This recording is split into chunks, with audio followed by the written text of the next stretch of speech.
If you think ColecoVision plays all Atari cartridges, You mean it can't? here's Pac-Man on ColecoVision. But here's Pac-Man for the Atari 5200 Super System. Now you're talking. And it doesn't work on ColecoVision. But won't their adapter? It won't play Super System cartridges. Not pole position? Not this pole position. Not centipede? Not this centipede. Only on the Atari 5200 Super System. Hey, show him Pac-Man! Here. Where? In there! Now Pac-Man comes with it. Hey! In the West, where Levi Strauss & Company began, how your clothes feel has always been just as important as how they look. That's why Levi's Action Slacks have an easy care fabric that gives, plus a waistband that moves with you. It's a feeling of comfort that's capturing more men every day. Levi's Action Slacks. A real comfort from Levi's menswear.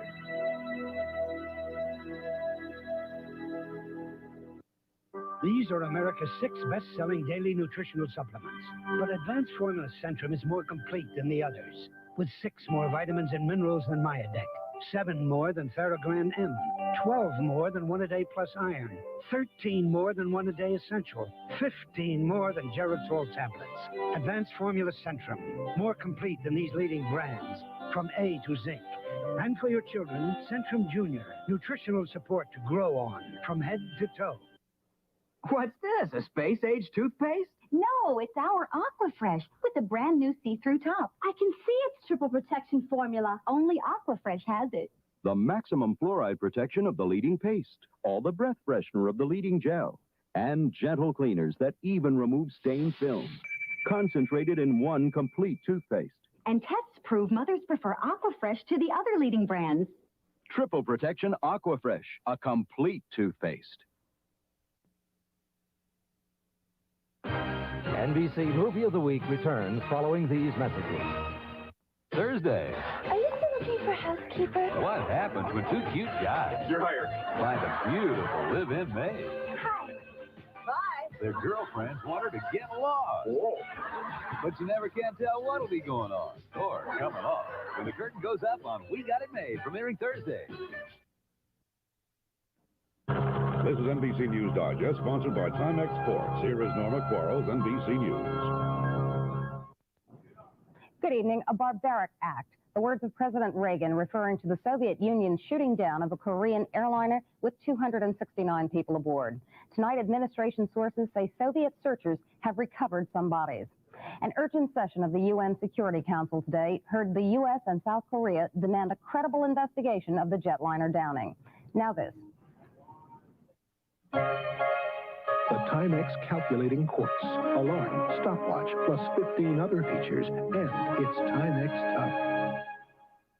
The Labor Department said today unemployment was unchanged in August, 9.5%, but male black teenager joblessness hit a record 56.8%. I'm Norma Quarles in New York. At 11:30 tonight Eastern Time, another NBC News special report on the Korean airliner tragedy. You still got it. This is last year's bathing suit, but it still looks almost like new, thanks to Woolite. All last summer, this suit soaked up salt water and chlorine, but Woolite soaked it out without shrinking, stretching, or fading. Woolite helps keep my summer washables looking like new, so I feel beautiful, whether I've been playing in the sun or gazing at the moon. I trust Woolite. I don't care if it is clearance time. In this town, quality sells. No quality, no sale, period. And Ford Quality's made Thunderbird and Tempo two of our best-selling cars. One look at Thunderbird, and you'll know why sales are up 325%. And Tempo, out to become our next best-selling car to escort. The best-selling car in the world. Right now is the best time to get Ford's bestsellers. And I'm talking about the best cars and trucks built in America. Get a bestseller at your local Ford dealer, okay? New York cracks down on holiday drunken driving, story at 11. Grey Lady Down continues, starring Charlton Heston, David Carradine, Stacy Keach, and Ned Beatty. When you need a little lift, but you just can't take a break, chew Wrigley's Spearmint Gum. The cool, refreshing feeling of Wrigley's Spearmint Gum. puts a little lint in everything you do. That good smooth chewing, that crisp clean taste, that Wrigley's Spearmint pickup is going for you. Wrigley's Spearmint Gum really keeps you humming. Wrigley's Spearmint Gum keeps you humming along. Wrigley's Spearmint Gum really keeps you humming. Wrigley's Spearmint Gum keeps you humming.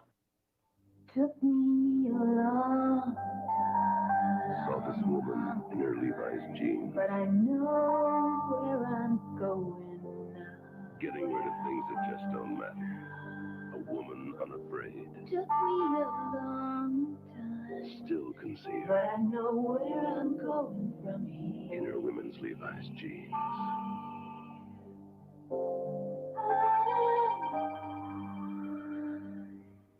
On our night look, we'll get off the hook. It gives us a taste for milk. Have no fear, the secret weapon's here. It gives us a taste for milk. Nothing gives you a lift like the nourishment of milk. It's the fresher refresher. Wouldn't the cold glass taste good right now? Got a taste for a fresher taste. We've got a taste for the taste of milk. Milk, the fresher refresher.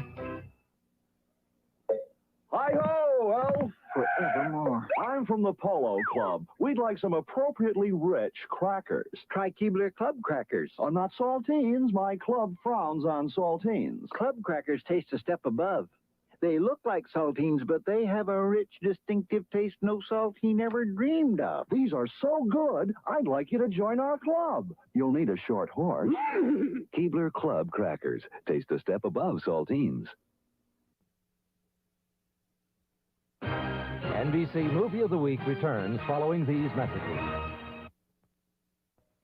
On Sunday, October 2nd, Kit and I face our greatest challenge in a spectacular 2-hour movie. We're hoping we can win with the secrets found in this Kit Kit. To get your free copy, send a self-addressed stamped envelope to Kit Kit, Box 80, Hollywood. Get your Kit Kit and be there.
Welcome, everyone. Happy Monday, if there is such a thing, if that's not a total oxymoron for you. It's good to see you guys. I hope everybody's doing really well. Let me check something real quick here. Okay, we're good. Man, and what the hell are you all doing, man? 300 people of you, 300 of you people in here at fucking 1:40 in the afternoon. Y'all, man, I'm calling all y'all supervisors because y'all are slacking. You know there's work to be done. Get to work, people. Anyways, maybe I caught you on your lunch break. I don't know. Oh, man. So this shit is just so funny, man. I like what's going on with what Zav Girl did is not funny at all. I was on Dietz's panel and I expressed my opinions on that. I went live later. I expressed my opinions on it. I think we're all on the same page pretty much, and we're going to discuss it a little further. But the day after that, which was yesterday, I believe, the day after that, everybody was everyone was talking about this. I was getting DMs from other creators that were like, "Did you hear about this?" And I'm like, "Yeah, I heard about it." What do you mean? We were all talking about it since yesterday, 24 hours ago, since yesterday morning. I woke up with these DMs. Remember, for 1 month, Earth exposure files. Cherry is mine. Glare, set her free. She is free. She's free to do anything she wants. I don't run this channel. Cherry does. You all talk to me like as if I got some sort of say over anything Cherry does at all. I don't. So yeah, I mean, all I know is you know, if the whole world, because my understanding is she got a little bit of pushback and then took off on vacation, but I guarantee you that she's watching all of this stuff. Guaranteed, because this is the site of her channel losing big, and it's her own fault. It's her own fault. You know, I'm not one to I'm not trying to take anybody's channel down, but see, what I do is I count on these creators to do something. It's just a matter of time to do something so fucking despicable that the whole world sees them for what they are. I don't have to worry about it too much. I go over it, I add humor, and I expose these channels. And I've been doing this for quite a while now. And I've been talking about Zav Girl since the Kylie Rodney thing. And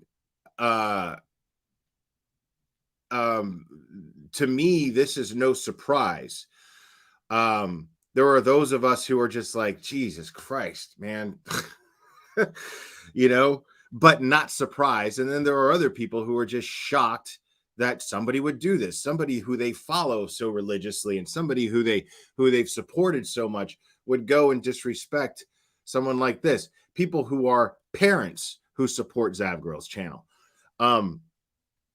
So I mean, it's up to you to have a higher standard, you know, but you got to use your eyes, people. You got to look at the signs.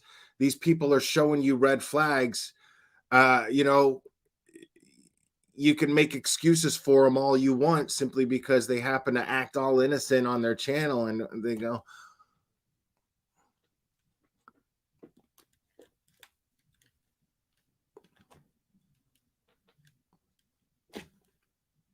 I mean, if you guys think that's cute without any fucking insight whatsoever as to the cases that they're covering, when someone doesn't add any insight at all, which Zav Girl never does, because she doesn't have any insight. So when someone doesn't add any insight whatsoever, and they're just playing stuff and looking at chat while they're playing stuff that the whole world is talking about, because she knows she's going to get views because the whole world's talking about it, and she knows she's going to get views if she starts making implications towards innocent people that they might be guilty of a crime, that should tell you something. But then when what it's going to take, what, them charging money to look at the most gruesome photographs that you could possibly look at with no educational purpose behind it whatsoever. That's what it takes. Okay. Yeah, and I know, and of course there's this Natasha Pooper person. I don't know. I don't know if I've ever clicked on that person's channel at all whatsoever. I've seen clips of this person. She looks like some, like, I don't know. The only thing that I can think of is just she's like I picture like someone just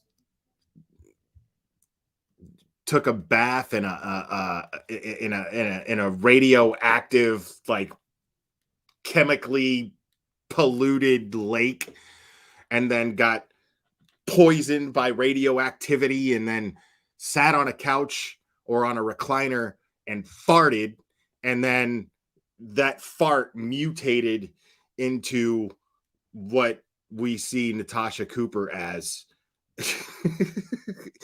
in a chair. Just fucking, like, oh my God.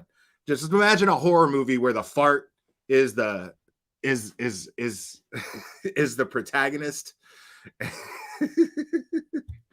Not the protagonist, the antagonist. The fart's the antagonist. And somebody farted innocently and then left it sitting there and fermenting on the couch or on the recliner, and then without anyone knowing who lived in the house, the fart just kind of grew into this fucking disgusting, unscrupulous fucking shitbag that decides to fucking capitalize on everyone else's misery. I don't even bother with that person. So that's what I think of Natasha Pooper. That's what I think of when I see her.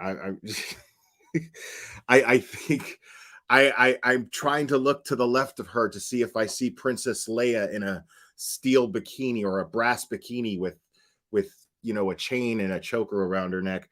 I can't help it. Anyway, so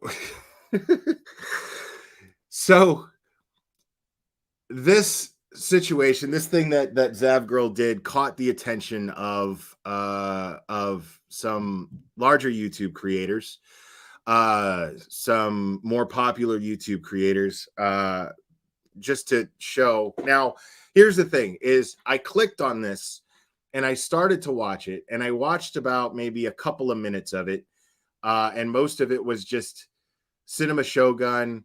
And the link to Cinema Shogun's channel is in the description. Make sure you click and subscribe to it. The link to Blank Screen is in the description as well, because I'm going to be going over one of his videos too, or one of their videos. We're going to be going over that when I'm done with the Cinema Shogun stuff. But now, the first couple of minutes of Cinema Shogun's video is him, I guess, trying to, come to terms with the fact that he's about to, like, let loose. And once it started to get, I was like, what am I doing? I was like, this is a perfect reaction video for my audience. So I'm going to do a reaction to it. I saved it. Now I even posted it on Twitter because, you know, I think it's important for larger creators to point out, or at least creators with a larger following to point out these things when they happen. That, you know, we're all part of this community here, all of us. Doesn't matter if you have 500,000 subscribers, or if you have 3 million subscribers, or if you have 10 subscribers. We are all part of this community. And I think it's really important when creators with larger platforms have the foresight to point these things out, because every member of this community has a right to their voice and their opinions on the things that take place within the community. And a member of our community sharing autopsy photos of an 11-year-old boy who was murdered in the most brutal way that I can think of and that I've ever heard of. Showing pictures of this for the sake of entertainment, under the guise of it being scientific and, you know, educational. But I mean, what scientific or educational insight did she add? Because there's some credible people. I have not clicked on it. I have not looked at them. I feel no need to. And I already know the nature of this creator, and bless those who gave her the benefit of the doubt and looked for themselves to see what kind of educational value it may have had. It's, you know, and these credible creators such as Chasing Truth, Tracy Ann Chasing, and Deets on the Streets, you know, now they both verified that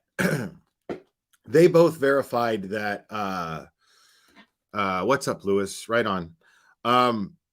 They both verified that at no point were Gannon's privates shown, which is that's good. You know, I'm glad that didn't happen. I'm really glad that didn't happen. But that's, you know, even though that didn't happen, it still doesn't really make it much better.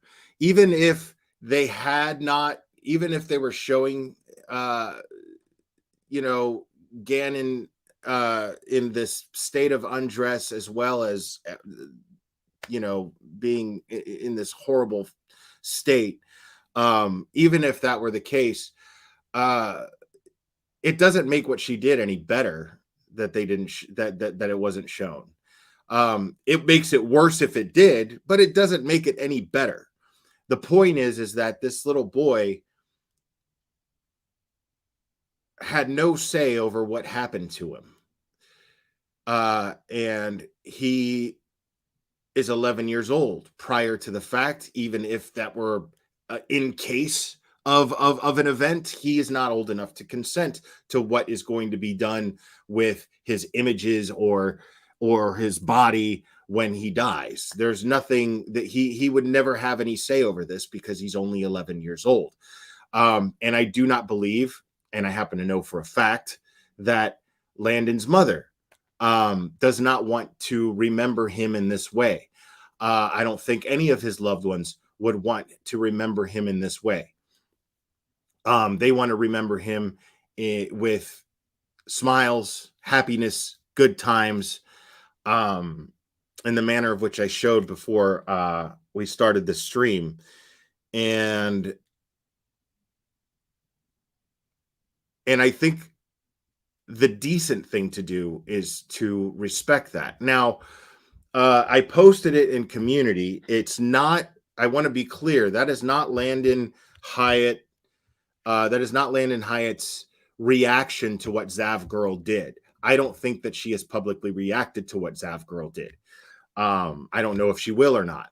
That was posted on April 10th, which was the day that they were showing Gannon's autopsy pics during the trial. And immediately, you know, as soon as I saw that they were showing those pictures, I clicked off of it to where you could hear it, but you couldn't see it.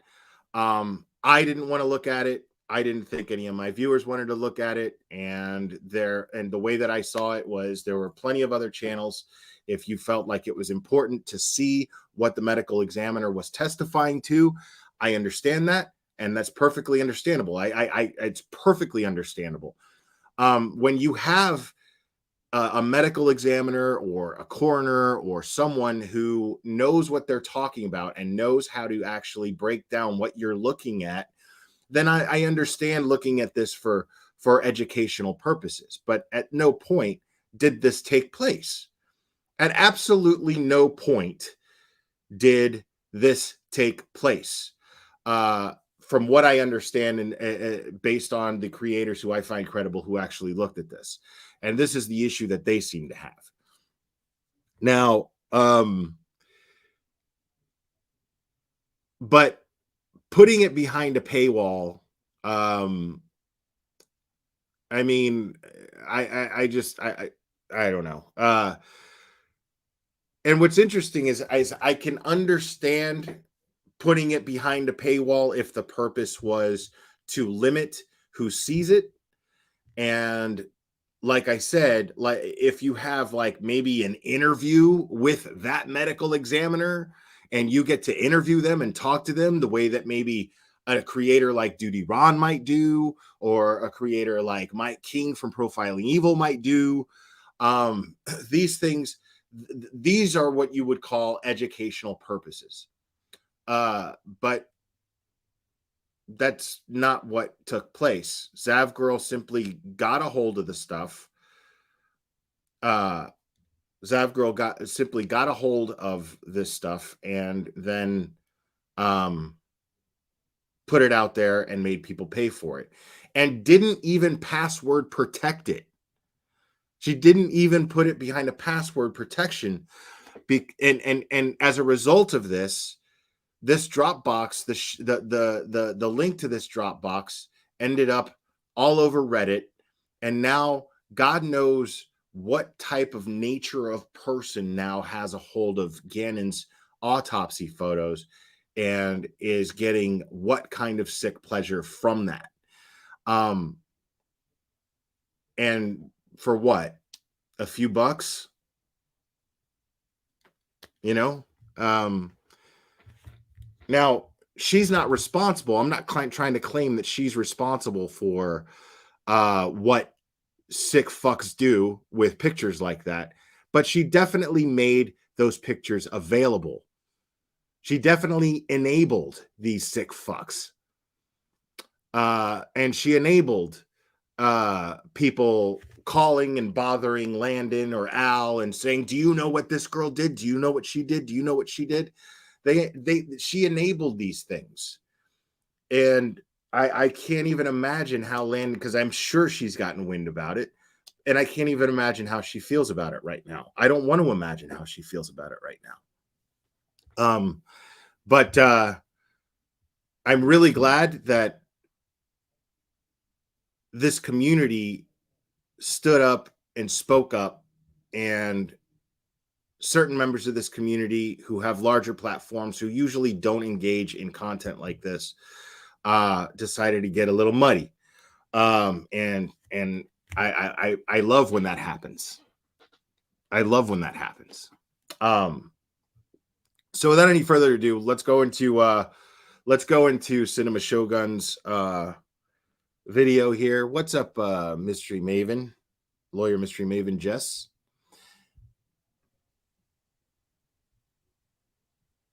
Now, remember, I watched about the first 3 or 4 minutes of this, maybe, and then I And then I cut it off because I was like, you know, my crew is going to want to see a reaction and a natural reaction instead of like, you know what I mean? So we're going to get into it. You know, I didn't want to have to do this right now, but every now and then things happen in life that require us to get our hands a little dirty, if you know what I mean. So with that being said, I would like to go ahead and warn each and every last one of you watching this right now that I am about to step out of character for a few moments throughout the duration of this video. So if you are a overly sensitive adult, because last time I checked, we were all supposed to be adults here, right?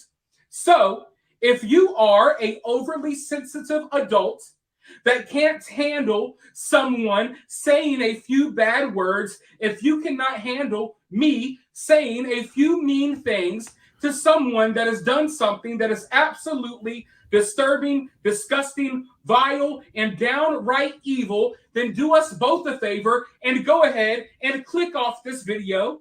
You're welcome to come back on the next one. But honestly, the way I am feeling right now, I do not have the time or the patience to entertain a single comment from a snowflake that gets offended by the language I use in this video. I don't have time to entertain a single person who's upset because I was maybe a little mean to someone that did something as disgusting as what this person did that we are about to address in just a few seconds.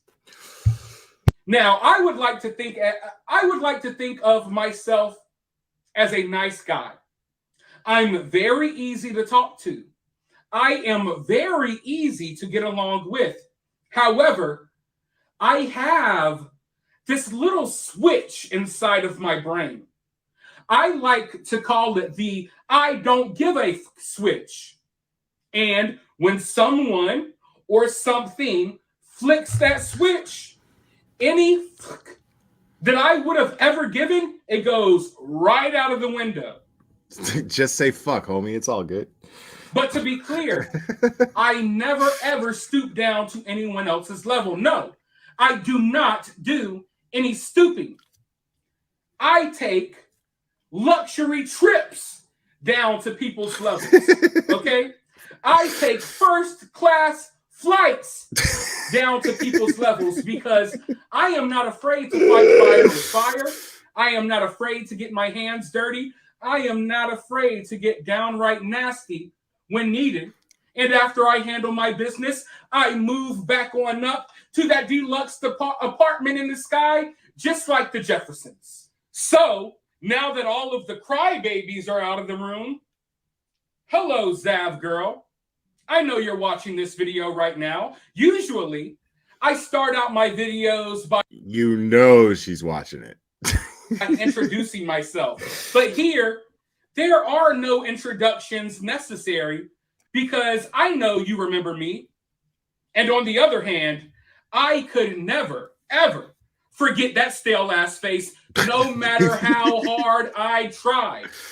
And I seem to remember that you... Bro, is there any word that describes Zav Girl's face better than stale? I'm talking like chewy fucking Ruffles potato chip stale. Like, is there any word better? Were very instrumental in spreading lies about me and others during the Kylie Rodney case. In fact, I remember that you were very instrumental in spreading all of the nonsense that was surrounding the Kylie Rodney case. And okay, I haven't gotten this far yet, so this is all new to me. If my memory serves me correctly, you used to have 8-hour live streams where you would invite a panel of people on to talk trash about me and to harass the family of dead and missing kids. You did a lot of disgusting stuff back during the Kylie Rodney case. And you know what? The type of person that I am, and trust me, a lot of people, including other YouTubers, have had to find this out the hard way. I don't always address things when they happen. What I do is I make a mental note and I put it in the back of my head and I patiently wait for the right time. You see, I have studied the art of war. Not only do I know where to move my chess pieces, I know when to move my chess pieces, and I think that time has finally come because it has come to my attention that you, Zav Girl, have stooped to a new low. The lowest low that anyone has ever stooped to in the true crime community, and that is saying a lot because I have seen a lot of disgusting things come out of the true crime community, some of which came directly from your dry ass mouth. But anyways, it recently came to my attention that you have been online literally selling pictures of deceased little kids. Yes, you heard me right. All of you in the back who are unaware of this, Zav Girl has been online selling photographs of a deceased little boy. And any of you, I could already see it now. But wait, we know Zav Girl. Zav's a good person. No, she's not. You don't know Zav Girl. You think you know her. I tuned in and I skimmed through a half a dozen of her live streams, and I didn't see this woman say a single word. She literally sits there for 4 or 5 hours straight and makes confusing faces like while watching news clips. You don't know Zav Girl. You haven't even really watched Zav Girl say anything. She doesn't even provide opinions. She sits there with a stale-ass face looking like she survives off a diet of nothing but Cheez-Its, Marlboro Reds, and freaking Barton's vodka. She sits there just staring at the screen, making confused faces the whole time. And for some reason, y'all sit there right with her dumb-looking ass, looking at these news clips as if you can't watch the news clips without her stale-ass face in the corner going, huh? It's so absolutely sickening. I honestly don't see how anyone would waste a second watching this one. Lawyer Mystery Maven, thank you. Just stopping in to support. Thank you for discussing this and shining a light on this heinous, outrageous behavior. This needs to stop. May Gannon rest in peace. Thank you so much. You're absolutely right, and I completely agree with you. Thank you again. Want to be hippie, watch news clips. And I have no problem with people playing news clips. Bro, you know what I love about that? Like,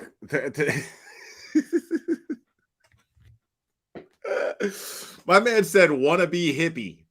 Like, that's one of the lowest fucking insults.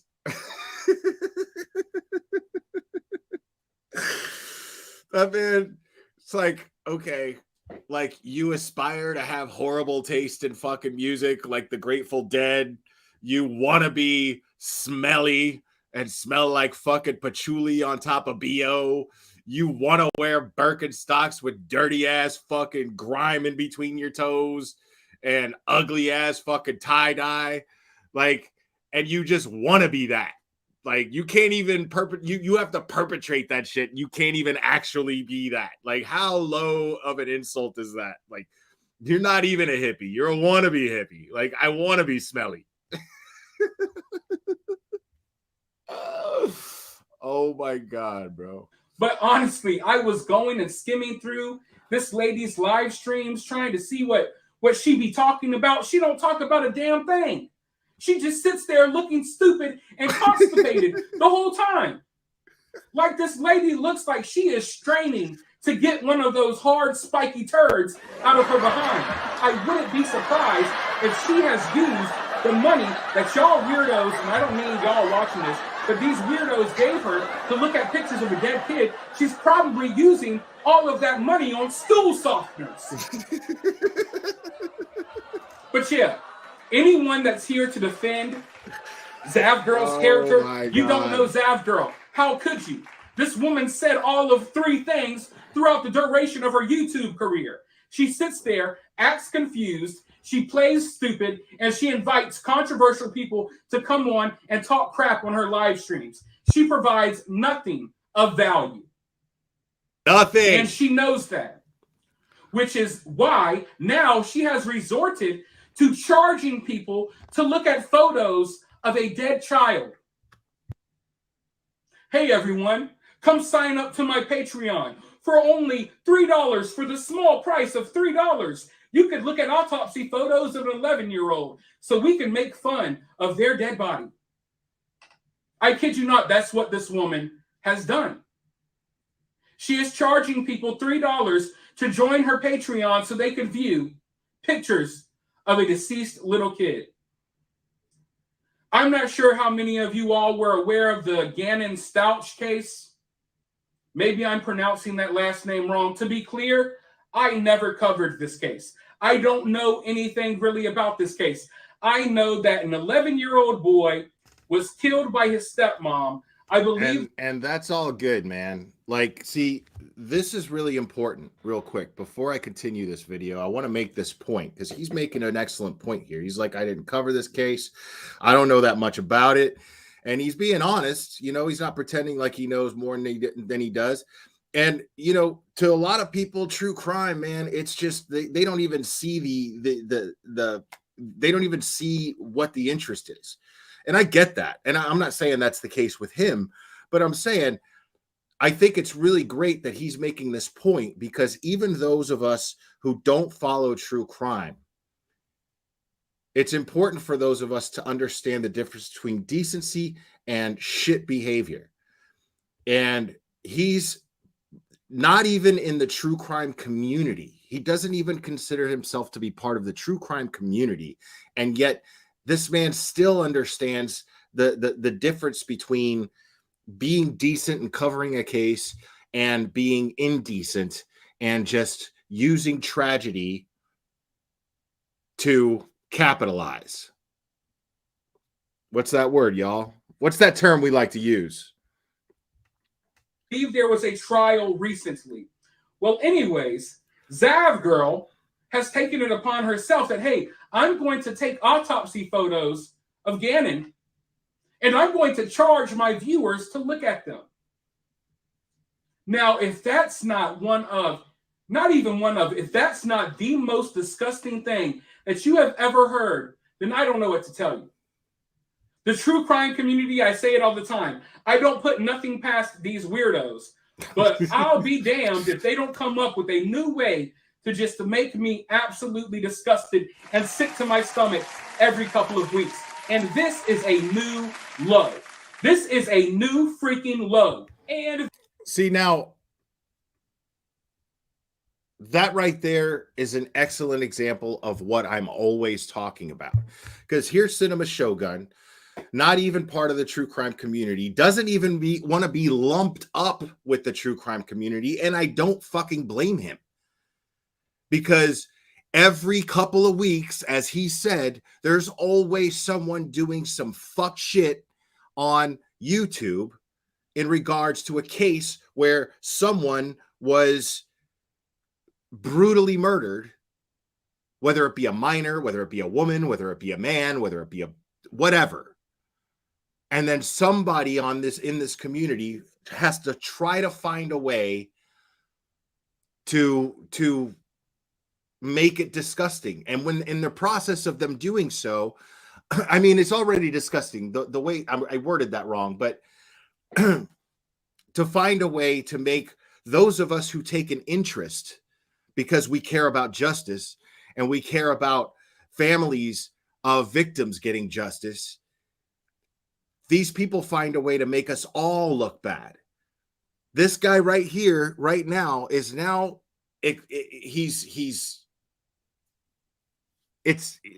he right now, and what he's saying is a firm example of how other people outside of the true crime community look at us as a whole.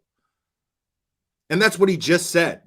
You know, and I don't blame him. I'm not faulting him for looking at the true crime community like a bunch of fucking ghouls. Because the ones who have the biggest followings are the ones who do the most nefarious, fucked up shit. Generally. Not always, not in every case, but generally. And so what do people do outside of the community? They look at this community as a whole. Each person and their actions somehow, in some way, whether we like it or not, represents this community. And her actions, she made us all look bad. I mean, and it sucks. It sucks because there's people doing some really good shit out here. You know, there's people creating some really, really good, solid, you know, manners of creating awareness. They're doing good things. You know, I mean, if there wasn't those of us who actually behaved in a scrupulous fashion in this community, then we would have nothing but creators like Zav Girl doing the things that she's doing. We would have nothing but. And there would be absolutely no positive things to say about the true crime community. None. But we're looked at by the rest of YouTube as fucking sick bastards. And that's the thing is that I don't blame them for feeling that way. Let me take care of this super chat real quick. Carla, thank you so much. Will, you are hilarious. Speak Shogun. Anyone that talks trash about Ick and Mel, something is wrong with them. She is all about the likes and not an advocate for justice. I agree with you. And thank you, Carla. This whole community is lumped up with the likes of her. Why do you think I do what I do? Why do you think that I spend the majority of my content calling out people like this? Because I don't want to be lumped up. And I have people who I consider friends in this community who do really good work. And I don't want them to be lumped up with people like her. And if it means I got to get muddy, then it means I got to get muddy. I don't really give a fuck. I like playing in the mud. Fuck it. But the fact is, it sucks that it has to happen. You know? And the absolute worst part about this conniving, dehydrated head-ass bitch is when she gets caught up or called out for doing something wrong, she puts on that same dry-ass, stale-ass, Who Framed Roger Rabbit head-ass, confused face like, huh? Me, huh? What did I do wrong? What are you talking about? As if she doesn't know that what she was doing was wrong.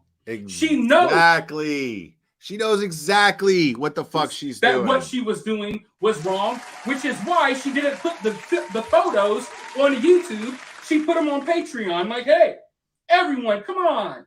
Come one, come all. The small price of $3. You could look at a deceased little boy's autopsy photos. Yes, you could look at this disturbing photos of this little kid who's dead now. And, you know, the trial's over and this doesn't help anything. This is not useful at all. But, hey, I know that you guys are weird just like me. So give me $3 so I can afford hair moisturizer and stool softener. And I will give you photos of a dead kid in exchange. Listen, Absolutely. Zav, and all of your True Crime Dime, thank you so much. Blurred photos were enough for the jury. It should have been enough for YouTubers. Disgust doesn't even begin to explain how I feel right now, and I completely agree with you. That's an excellent point that I've made. Many other people have made this exact same point, and the reason why is because it's an excellent point. Those photos were enough for the jury. Let me explain real quick. I don't need to see those photos because it doesn't do it Gannon any good. It doesn't do his family any good for me to look at those photos. I'm not on the jury. Thank God I was not on that jury. And an interesting thing about that, a very, very interesting thing about that is, do you really think that anybody on that jury wanted to see those photos? Now, I think in order to be able to serve justice properly and do their part and play their role in due process in getting justice, it was necessary to see the photos. It was necessary to see what the medical examiner had discovered and had determined. It's absolutely necessary. Yes, I have checked the DMs, Cherry. Thank you so much. It's absolutely necessary for the jury to see that. But I'm not on that jury. I didn't need to see that. Mad Catter, thank you so much. Zav may want to take a permanent vacation. Yeah, it'd be nice, but I don't think she has that kind of integrity. Jennifer Ray, thank you. I hope Gannon's family exposes her all over primetime news. Zav needs to be canceled. We're going to get to something here. Yes. In lieu of Cherry's blasting in my chat here about checking DMs. Yes, Cherry, I'm going to get to that. Thank you so much. And thank you guys so much for the super chats. But here's the thing about being on the jury. Anybody, the type of person, okay? This is what's really funny. This is how you know that these people were not acting in the interest of justice by wanting to see these photographs. They were not acting in the interest of wanting to learn anything, because if they did, they would simply refer back to the trial and listen to the medical examiner explaining and walking you through those photographs. That's all you would need to do.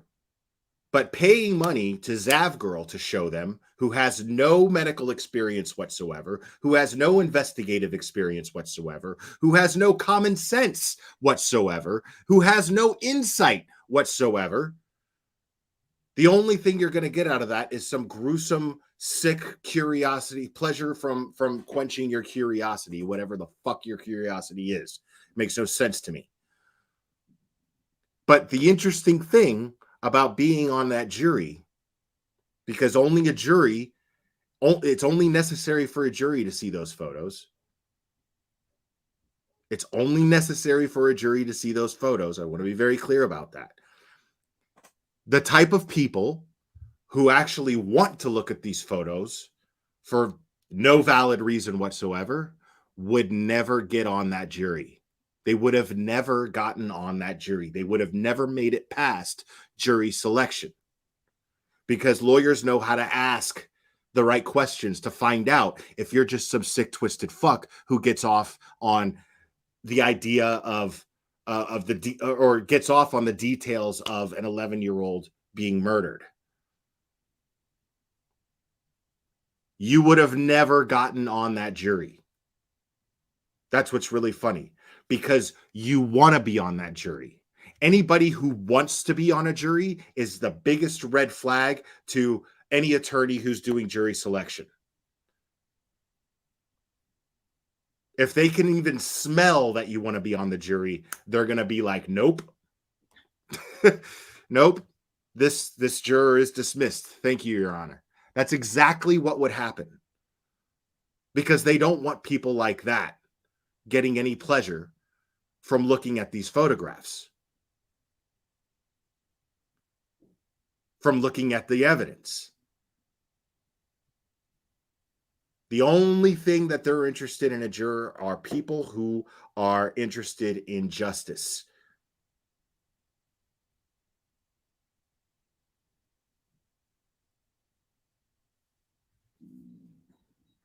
I mean, so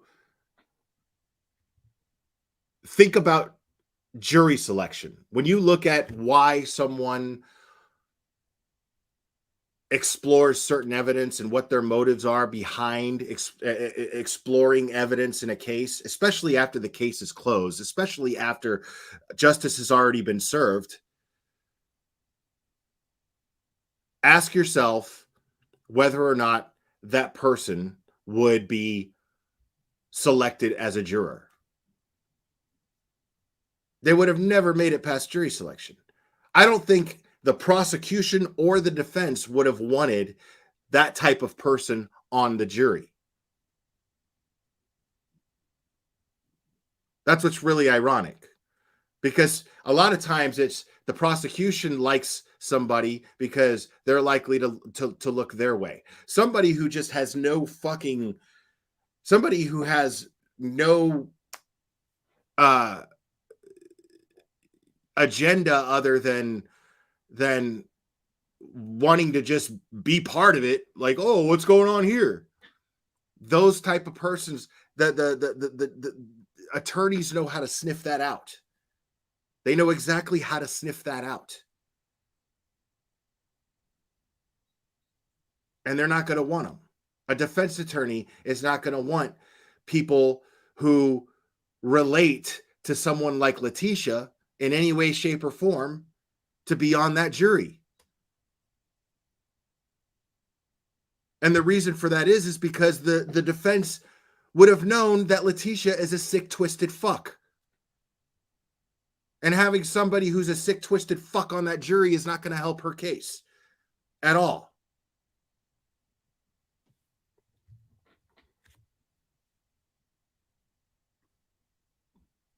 True Crime Dime, thank you. You cannot use public records behind a paywall and charge your audience to see them exclusively for money. FOIA or not, this is a harassment of the family.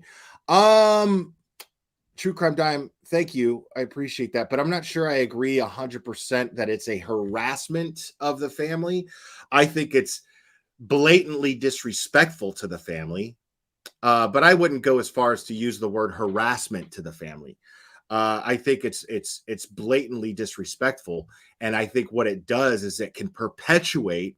It can play a hand in perpetuating harassment towards the family, but it doesn't itself actually harass the family. My issue is now, and we're going to get into that a little later. There's other points that I want to make, but I agree with you that it is in the FOIA. There was a stipulation that you cannot use those photographs. You can't spread the photographs, which is exactly what she did. She made a video and she used the photographs. And what she did was she put it in a Dropbox, didn't password protect it. And then anybody who paid the money to her Patreon to view these things, to view these gruesome images, a lot of them ended up sharing it. She didn't protect it from sharing in any way, shape, or form. So that's definitely a violation of what the terms are, the stipulations are for obtaining those public records. Little YouTube cronies, if you or any one of your little YouTube cronies so much as mention my name, if you so much as mention my name, I will make it part of my morning routine to get on your ass. I will wake up, I will take a crap, I will take a shower, and then I will dedicate 30 minutes every morning to hopping on your ass and making sure that any and every single person out there knows that Zav Girl likes to sell pictures of dead little kids. You done messed up. And to the freaks, weirdos, and perverts that decided it was a good idea to give this dry-head ass lady $3 to look at pictures of a dead child, karma is going to come for you very swiftly, just like it's going to come for Zav Girl. And I think that she knows that by now. But To those of you all who did not participate in this nonsense, who maybe for some reason enjoyed this disgusting piece of shit's Thank you, YouTube content, let me tell you this. Listen, I know that sometimes you may be lonely or bored, and putting on a long live stream, it kind of keeps you company. I know, I do it too. But there's other people out there. I don't like to tell people who to watch and who not to watch. If you want to support someone who is trying to make money off of pictures of a dead child without the permission of the family, I mean, just, oh, I need money, let me charge people $3 to look at photos of a dead kid. If you feel the need to support that, then that's on you. But for those of you all who are disgusted by this, just know there are plenty of people out there you could watch. There are plenty of live streams out there that you could watch that actually provide useful information, that actually provide valuable, interesting opinions. Zav Girl, you're not getting nothing from that. Maybe it passes your time, but all in all, I bet you if you went and looked back at these live streams, you would realize, just like I realized, that it's just this woman sitting there.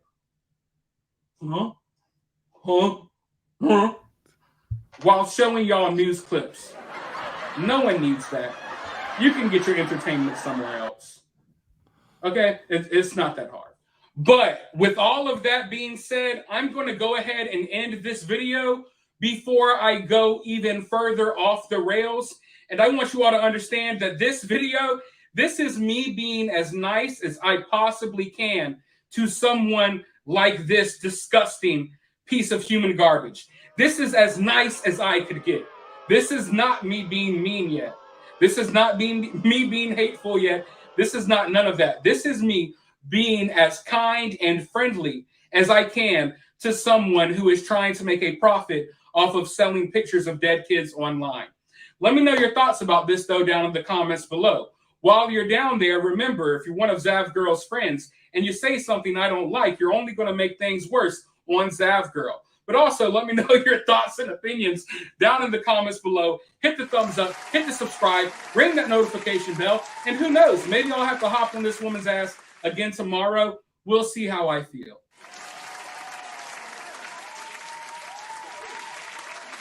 All right. So let me, real quick here. Somebody said that there was another one. Let me take a look. No, I don't think that there is.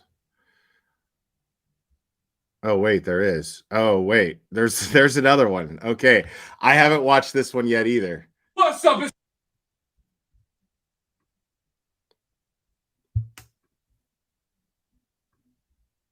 Clover, welcome. Welcome to Logic. Brianna25, thank you so much. I don't understand why we can't do this. This is keeping this community from condemning this as a whole. I don't understand how anyone defends this for any reason. And we as a community look awful. Yes, you're absolutely right. Thank you so much. And I'm going to go into that a little bit further. Shanae, I think what she did was disgusting. In my personal opinion, she should be arrested for possession and distributing child porn, since the images were blurred and you could see his genitals. From what I've heard, you can't see the genitals. No, that's a rumor. This was, I'm not going to name the names of where that rumor came from. I was on panel with those people who said this, and they said it as though it was absolutely certain. And there were two credible creators who went to look for themselves, and they said that that was not the case. But it is besides the point. Whether or not his genitalia was showing is besides the point. The point is that they are robbing this little boy of dignity, of any dignity that he had. This family deserves to remember Gannon as he was. This family deserves to remember Gannon as he was, before he was literally destroyed by this monster, Letitia Stout.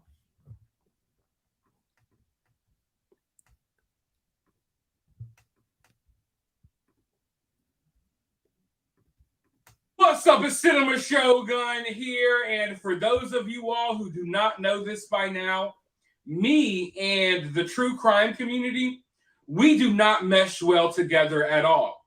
I know some of you are watching this probably thinking, well, you're part of the true crime community, Cinema Shogun. Listen, I do not consider myself as part of the true crime community.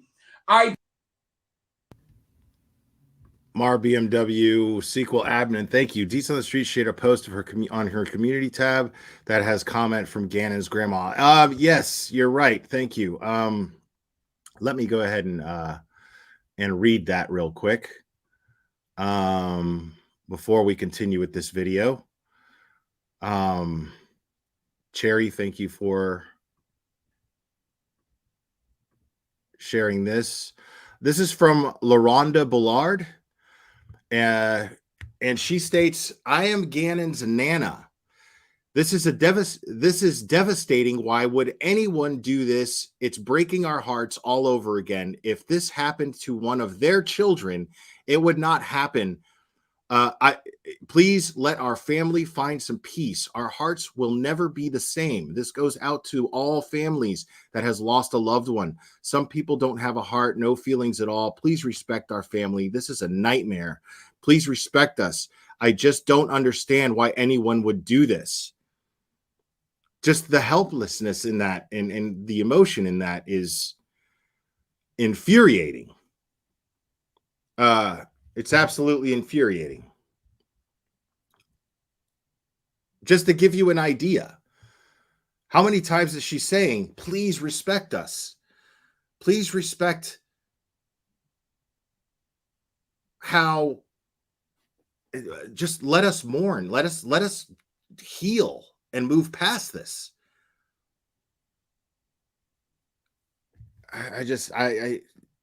It's so infuriating to see family members get so upset over this because they have every right to be upset.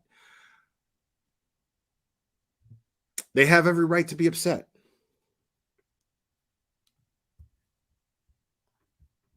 I do not consider myself a true crime YouTuber. If you've been subbed to my channel... Now, I don't consider Cinema Shogun to be a true crime creator either. He's somebody who speaks up. The impression that I get from Cinema Shogun is very simple. He's a guy who has his channel and he speaks up on the things that he has opinions on. You don't have to be into true crime to see something terrible happen on the news and have an opinion on it, even though it might fall under the category of true crime, but it only falls under the category of true crime once a platform that belongs within the true crime genre gets a hold of it and reviews it. Otherwise, it's just news. So there's nothing wrong with Cinema Shogun taking something that we might consider to be a true crime subject, but we're the ones who make it a true crime subject. We are the ones who do that. The true crime community are the ones who take these issues and make them a true crime subject. Other than that, it's just news. It's just another thing that happened on the news, another current event that took place that anybody with any conscience and any opinions may have an opinion on. And Cinema Shogun uses his platform to express his opinions. Simple, period. So just because he covers something that other true crime creators are covering, it doesn't necessarily make his platform true crime. Oh, then you already know that we are bound to talk about anything over here, from aliens, World War III, government cover-ups, celebrity gossip, you name it. We talk about a little bit of everything, but when a true crime story or case catches my interest, I'll cover it on my channel. Or when I run across a case or a story that I feel like needs more attention, I try to use my platform to raise awareness about that story. Kind of like the story I've been covering over the past few days, the Rudy Farias story. When I first started covering this story, all we knew was supposedly this boy had been found. He didn't mispronounce the name. I'm guessing that Cinema Shogun is Hispanic. I'm Hispanic. I grew up around Hispanics. You can't tell that I'm Hispanic unless you can't even tell when I speak Spanish. I still speak Spanish like a gringo. But when he said Rudy, we all pronounce it Rudy Farias, but it's Farias. There's a hard R there in Spanish. So he didn't mispronounce the name. He pronounced it correctly, actually. That was missing for 8 years. I made a video stating that I thought something was weird about the case. I wake up the next day and all hell broke loose.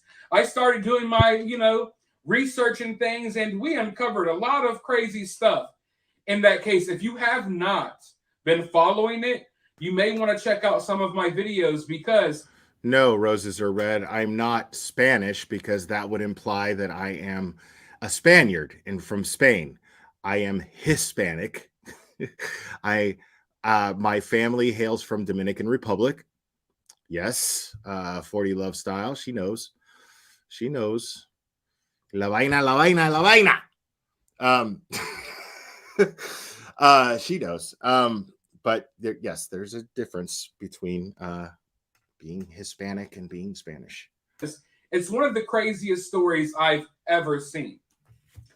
But anyways, I always try to maintain a healthy distance from the true crime community. Do not get me wrong. There are a lot of people in the true crime community that I think are good people.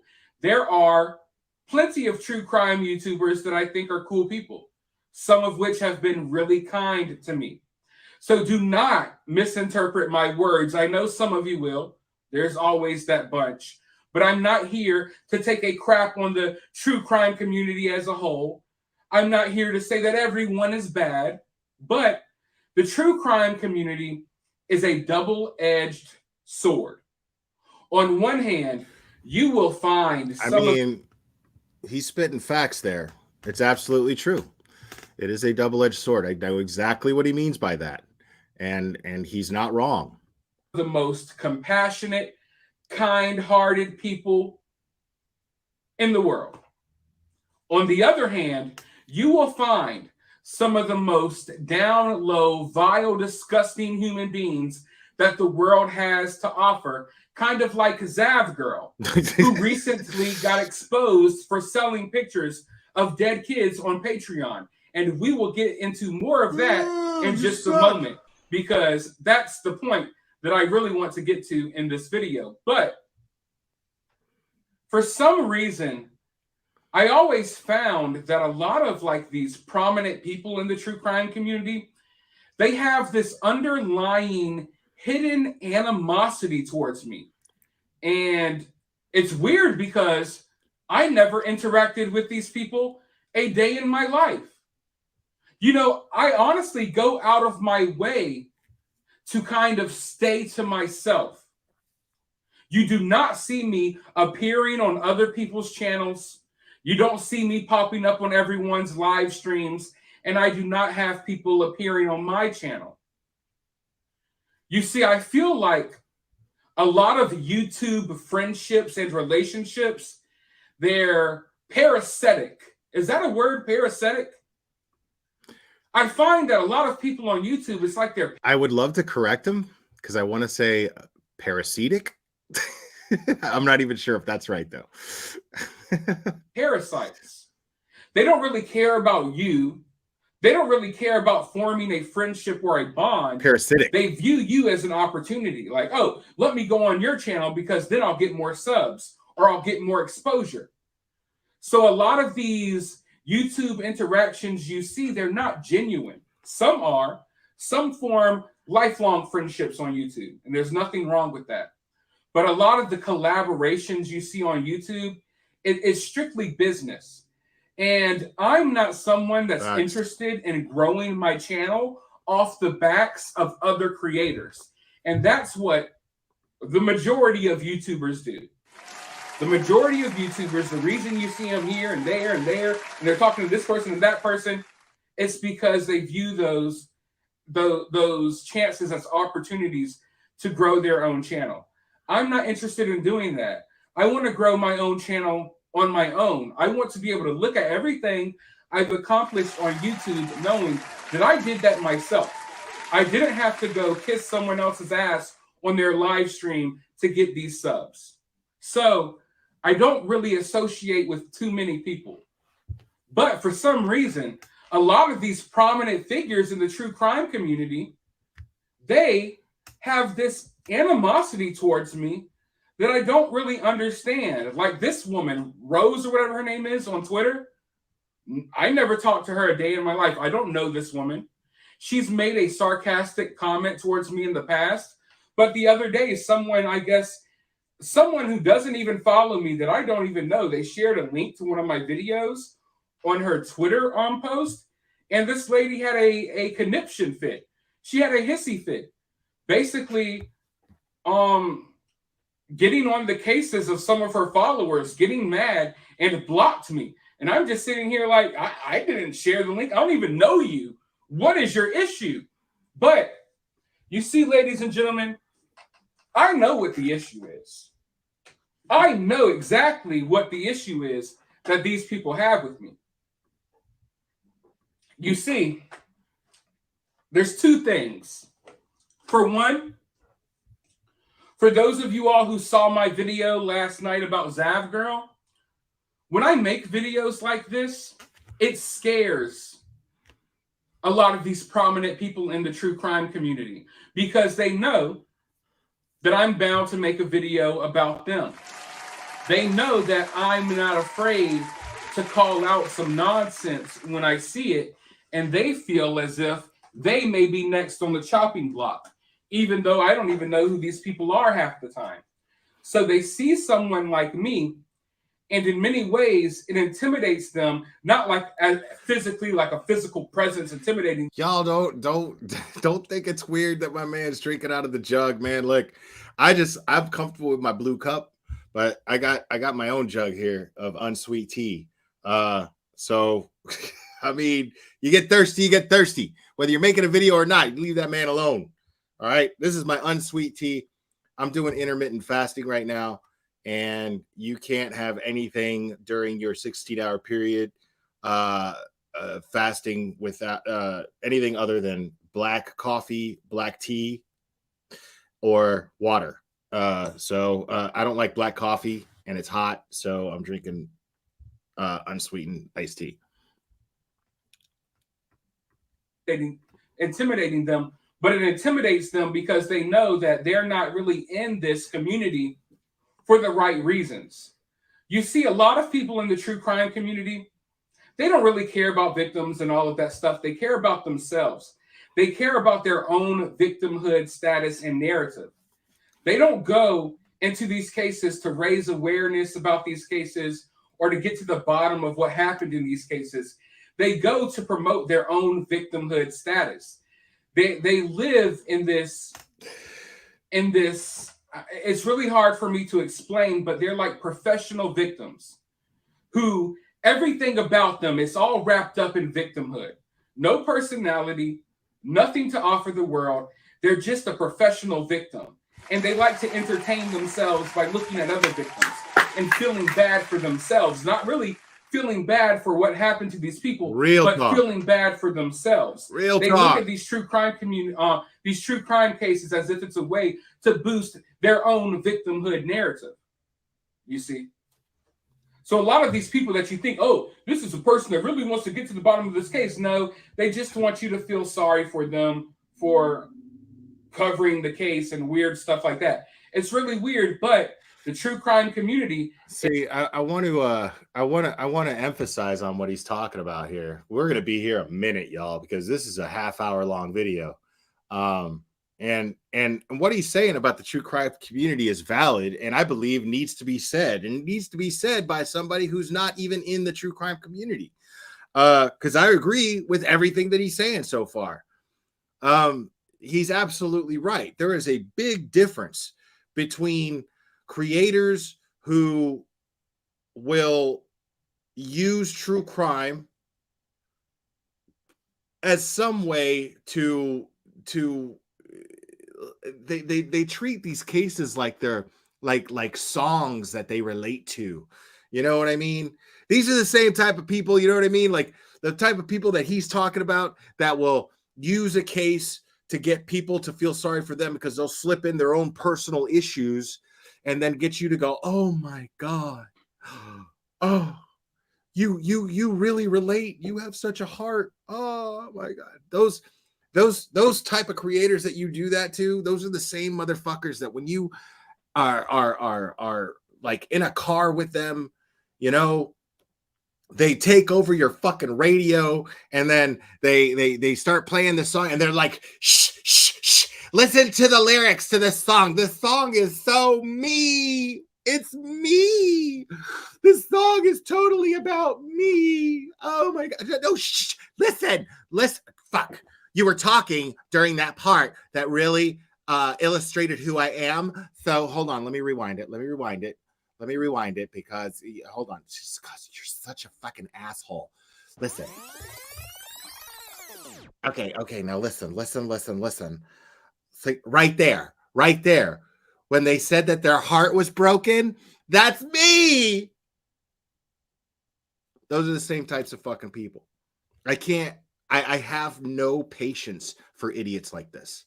I have no fucking patience for people like that. I spend most of my time alone because most people suck to me.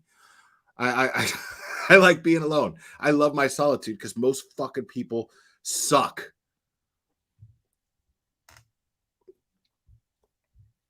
Oh, shut up, Cherry. No, I don't.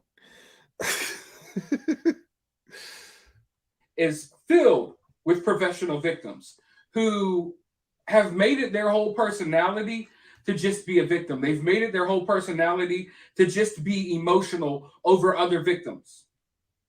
And then on the other hand, more importantly is this. Now, if you know me, you know that I'm a very open-minded person. I am not a conservative. I am not a liberal. I'm just a guy trying to get to the bottom of the truth in whatever story I cover. I have one thing. If you're an adult and you want to live your life and do whatever you want to do, I do not judge. I am a live and let live person. I have one rule, one line that I don't like people to cross. And that simply is leave kids alone. That's all I ask. Leave kids alone. Leave kids out of whatever nonsense you got going on. Period. I'm really about protecting the kids. That's why I took an interest in covering true crime in the first place, because I'm interested in protecting kids. I'm interested in protecting young adults as well. But unlike most of the true crime community, I'm not interested in just advocating or talking about protecting kids once they've been murdered or kidnapped or are missing. I'm interested in advocating and protecting kids while they're still alive. I'm interested in preventing a lot of the heinous crimes that we see take place on a daily basis that a lot of us sit on YouTube and have to cover. I'm interested in making sure that we don't get to that point where we have to sit here and constantly cover cases about kids who have had horrible things done to them sexually, physically, and you name it. Okay? And you see right now in... Right now he's playing my fucking song, all right? Because I pray for the day. Because I cover these... I cover cases, but mostly I cover people who cover cases irresponsibly. That's mostly what I do. And I pray for the day that I have to sit here and go, well, fuck, what am I going to talk about? I mean, I'm passionate about a lot of things. I'll find something to talk about. But I pray for the day that this issue where people spread misinformation and harass victims and their families, and people actually, I pray for the day that people actually just generally get a certain respect for the most part, at least for the most part. I know it'll never really happen, like for sure, like where it's just clean all down the slate, but where the general consensus is to actually respect victims and their families and not look at these cases like there's some sort of fictional episode of something you see on Lifetime or something. These cases, they're not a Lifetime movie. They become Lifetime movies, but they're usually inaccurate, shitty acting, crap. And the people who look at those things like, oh my God, it's a true story, this had to happen, those people are the problem in this community. Because you forget that these are not characters in a movie, and they're not characters in some novel. These are real people who suffered a serious tragedy, something that I hope to God nobody here ever has to go through. And the day that we collectively, generally, look at people like this and look at these cases that way, that's when I'll have to find something else to talk about. And I look forward to it. But as long as there are these shitty YouTube creators doing what they're doing, I'm going to call them out. I'm going to continue doing what I do here. But I hope that one day I'm fucking stumped. And I don't know what the hell am I going to talk about now? Everybody treats these cases with respect and tact. What the hell am I going to talk about now? I'm really hoping for that day. In modern day society, there is this push to expose innocent kids to a lot of stuff that they do not need to be exposed to. There is a push to overly sexualize. I can see there's a little rift happening here in chat and Ken's Counseling Couch. First of all, guys, understand that Ken's Counseling Couch, he's not just blowing smoke. He knows what he's talking about. He's an educated guy. He's a licensed mental health professional. But he is making a valid point. He's just making it clear, but I'm going to get to these points. Ken's just a little early here because I'm going to get to all that stuff soon. But he's absolutely right. Nobody's questioning whether or not someone has the right to do what Zav Girl did, legally speaking. We're questioning her morality. We're questioning the purpose and why she did it. That's the question here.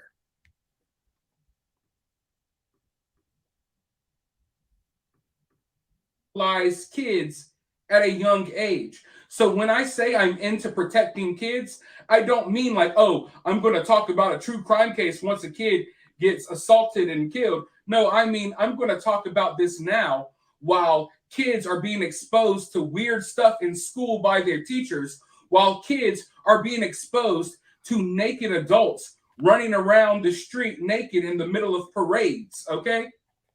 I'm all about protecting the kids.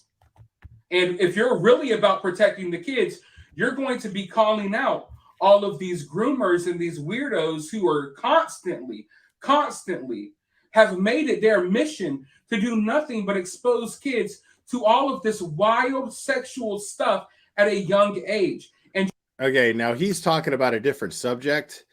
And a lot of creators would avoid this subject out of fear of some sort of backlash, out of fear of being called homophobic or whatever. But I agree with him, and I know exactly what he's talking about.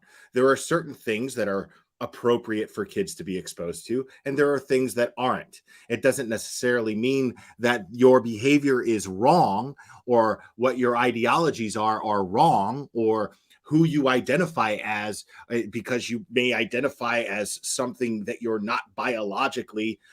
It's not wrong. But shoving this in the face of children is the question whether or not that's okay. I don't think it's okay.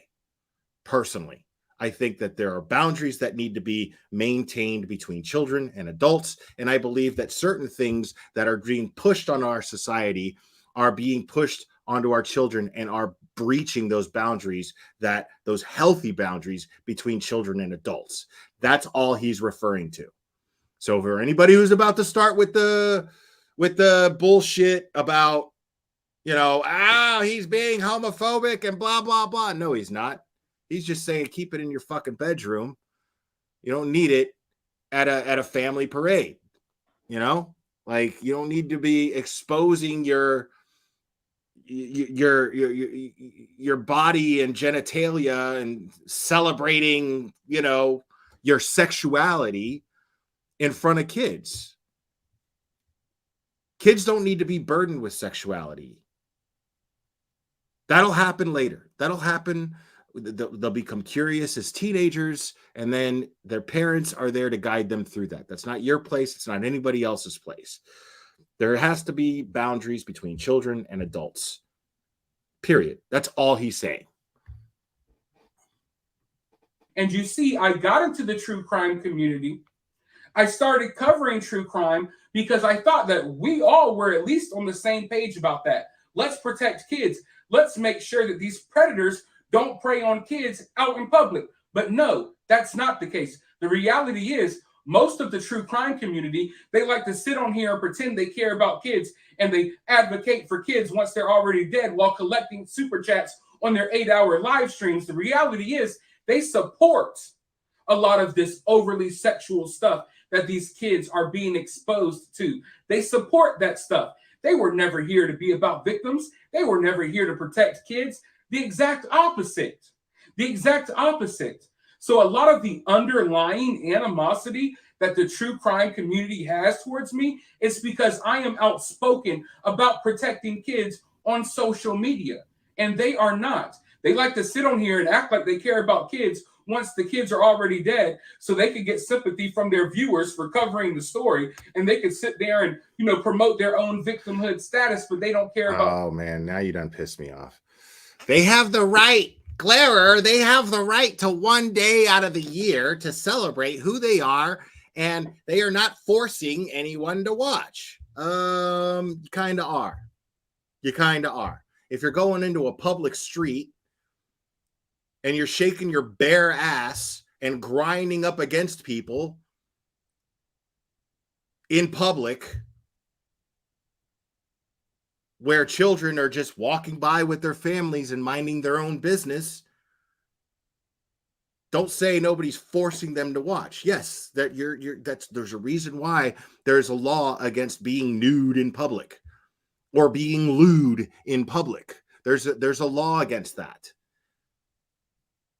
And the law is to protect children. It's designed to protect children.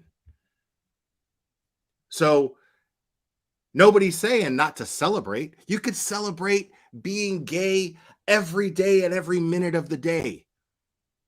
But I mean, there are clubs that are appropriate for that. There are settings that are appropriate for that. Now, I'm not saying to not have a gay pride celebration. There's nothing wrong with that. And I'm not even saying not to do it in public. I'm saying be mindful of the kids. That's all. That's all I'm saying.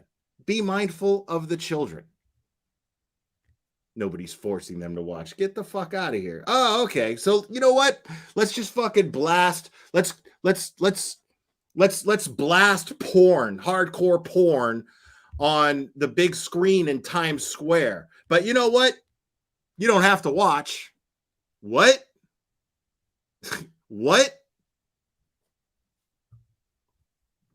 Fucking stupid. People with that fucking attitude. It's just fucking dumb. About kids, because if you really care about kids, then you care about what is happening to kids right now in our society, where it has become normalized to do horrible things to kids, to expose kids to horrible things, to you name it. We are normalizing chomos and pedos and weird stuff like that right now in our society. And if you're part of the true crime community that claims to be an advocate for victims, you claim that you care about victims. If you're ignoring all of this weird, wild stuff that's going on, then you don't care about victims at all. You like talking about these true crime cases and sensationalizing all of this nonsense. If you really cared about kids, you would be open and vocal about what's happening to kids right here in our country and all around the world right now. But these people. All right, so stay tuned. I'm going to open the phone lines after this, and then you guys could share your thoughts with me on the issue that we just discussed, which is not the issue of this live stream, but I'll give you guys a chance. Since I expressed my opinions on it, I'll give you guys a chance to convince me otherwise. people are not. In fact, not only are they scared to death to speak out about what's happening to kids because they're afraid they may offend someone or they may lose subs, not only that, but they support this stuff. Now, on Twitter a while back, I put it out there that a lot of these true crime community people, a lot of these prominent figures in the true crime community, that they don't care about kids.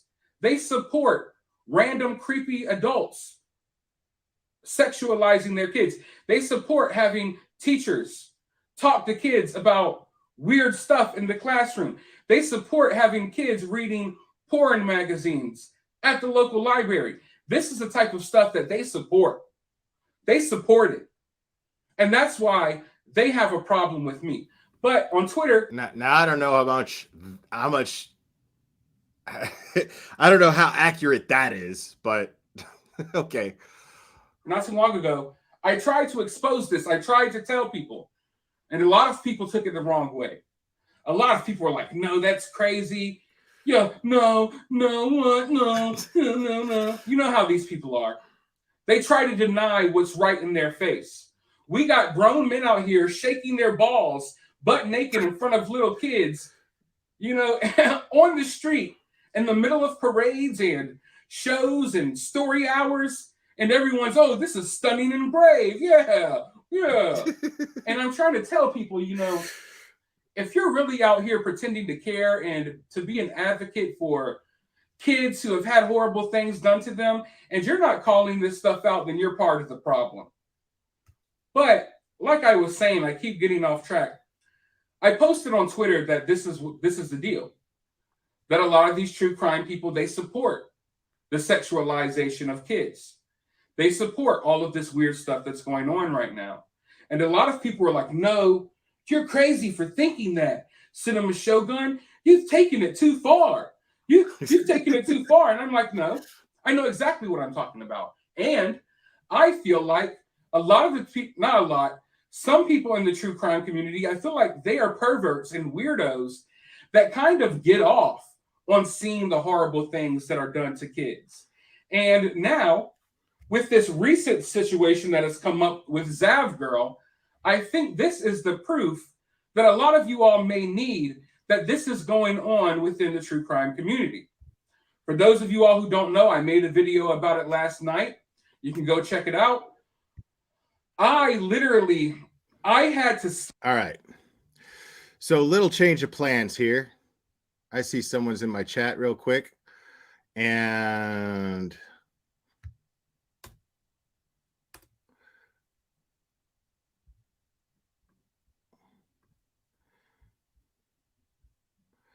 Nope. Listen, I don't review people unless I give them the opportunity to, and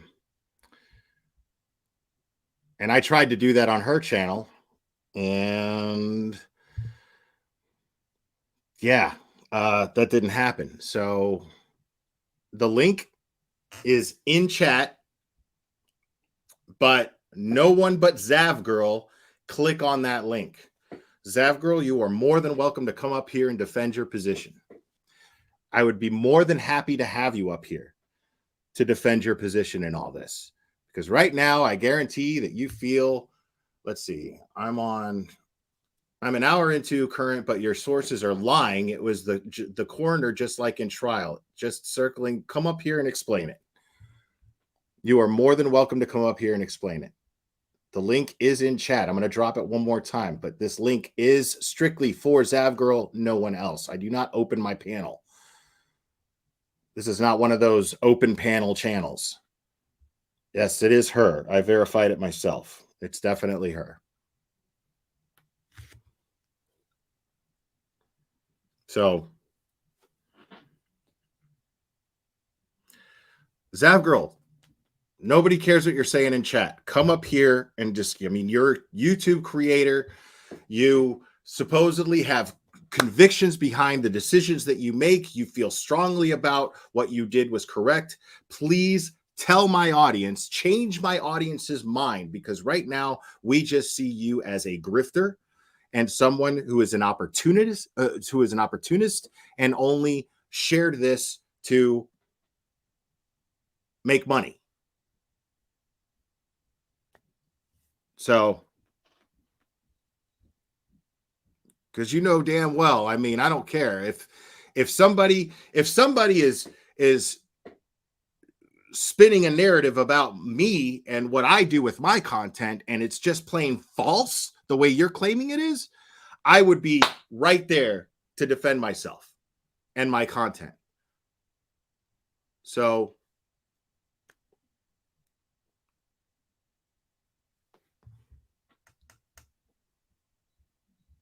and yes, I promise you, Cherry will make the chat behave. Guys, put your angry, hateful comments to the side for the moment. If Zav Girl has the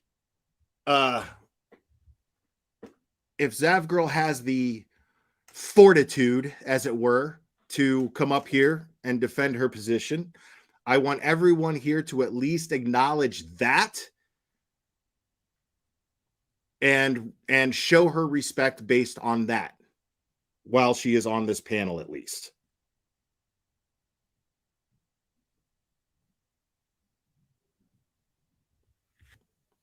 So, and you can express your opinions as long as they are respectful, okay? While she is here. While she is here. Because, yeah, it's not shocking to me at all. Yeah, yeah, exactly. See, no conviction. Only proving my point that much further. Absolutely, Zav Girl, the reason why one of the main reasons why you're not getting any respect from anyone in my audience is because you're not earning that respect. You are showing that you have absolutely no conviction behind the things that you do.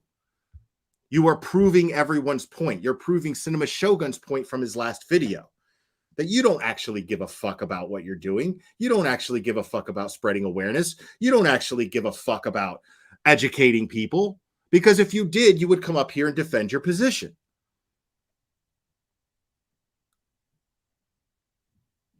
Because I want you to change my mind. I'm an open-minded guy. I want you to change my mind.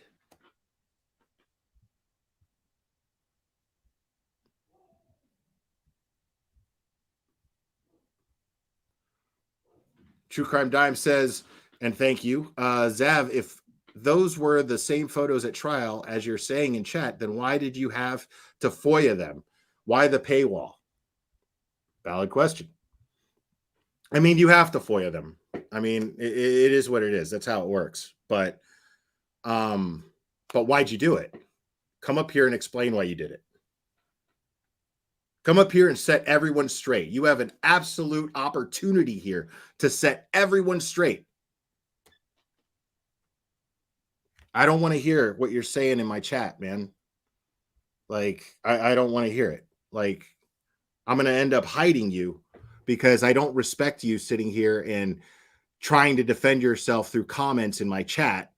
I want you to talk to me directly and address my audience and explain to them, people who actually have respect for Gannon's family and his memory. I want you to come up here and verbally defend your position the way you would on your own channel. Otherwise, you get no quarter here and you get no respect from anyone here until you do.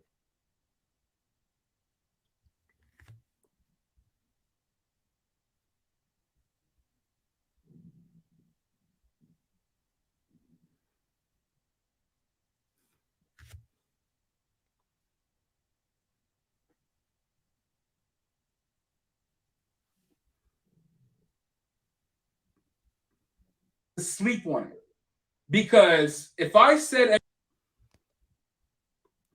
Deets on the streets, big shout out. I have to catch the replay. Thank you for standing up for Gannon. Thank you for standing up for Gannon, Deets on the streets, and thank you for the super chat. I appreciate it.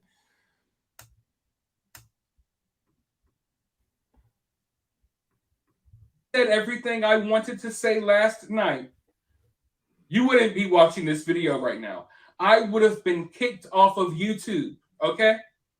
But there were some things that I found out last night that it really got my blood boiling.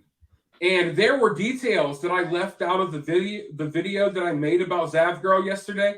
There were details that I purposely left out because I felt myself getting so worked up that I knew that I would say something that would get me kicked off the platform.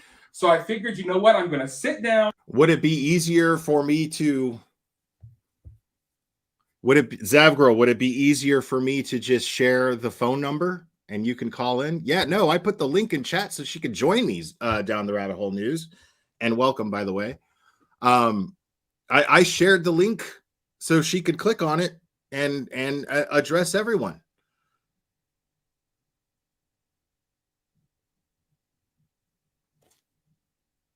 So, I mean, if it's easier for you to just call in, I could share the phone number.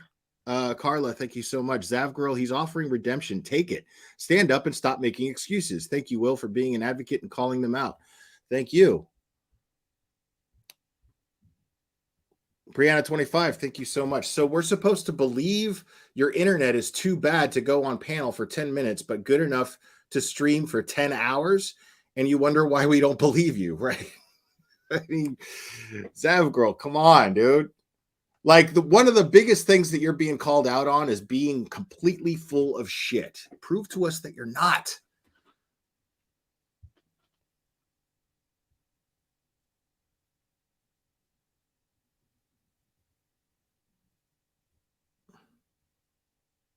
Yeah, see, I'm not going to sit here and argue with a chat. I'm just not going to do that. So we'll just go on with the content that I planned on in the first place. You had the opportunity. You have the opportunity still. You could still scroll back and click on that link if you want. But I'm not going to acknowledge your comments anymore. I'm going to cool off. I just have no, I have no respect for this cowardly bullshit. Yeah, of course you're going to talk about it on your channel when you come back to town. See, I'm not afraid to go on anybody's panel because I actually believe in the shit that I'm saying. I stand by it with conviction, and I feel that I could put up a valid argument and defend my content. No matter how I'm being berated by the chat, no matter how much the chat of that channel hates me, I don't care. If I believe in what I'm doing, I'm going to defend it if given the opportunity. The fact that you don't even have the slightest little bit of conviction behind what you're saying to defend it tells us everything that we need to know about you.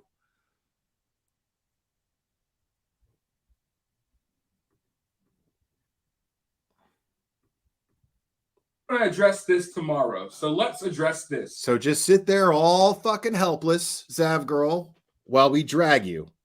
Because the only way you're going to get respect from my chat at this point is if you come up here. Period. Shay B, thank you so much. Will, you the man. No, you the man.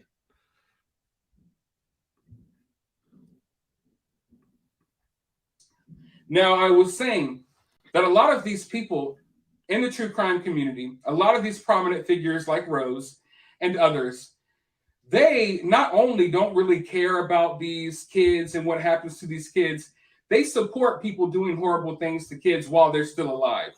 You know what I mean? Don't sit here and pretend that you care about a kid who's had horrible sexual things done to them and it's been, you know, and stuff. I can't really go into detail on YouTube, but don't sit here and pretend you care about that and then sit here and openly support grown men in dresses, shaking their balls and exposing themselves in front of kids, because it doesn't add up. It doesn't add up. But anyway, there's a lot of perverts out there. And Zav Girl has opened the door for a lot of them, and she's a disgusting human being within herself. But, and I feel it. I feel it coming on. I'm going to try to be polite here, ladies and gentlemen. As you all know, for those of you. Now, Zav Girl, I have over 700 people in here. I want you to use your true crime sleuthing skills to come to a logical conclusion here and see the illustration and see it for what it is that I'm about to illustrate to you. Understand something here. I dropped the link to this StreamYard twice so that you could join me up here. And I strictly said, nobody click on that link except Zav Girl. And not one person is backstage. Not one person is trying to do that because my audience respects me.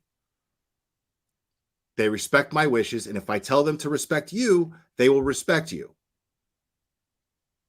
You're in the safest place you're going to get on this platform. You're in the safest place that you're going to find on YouTube right now.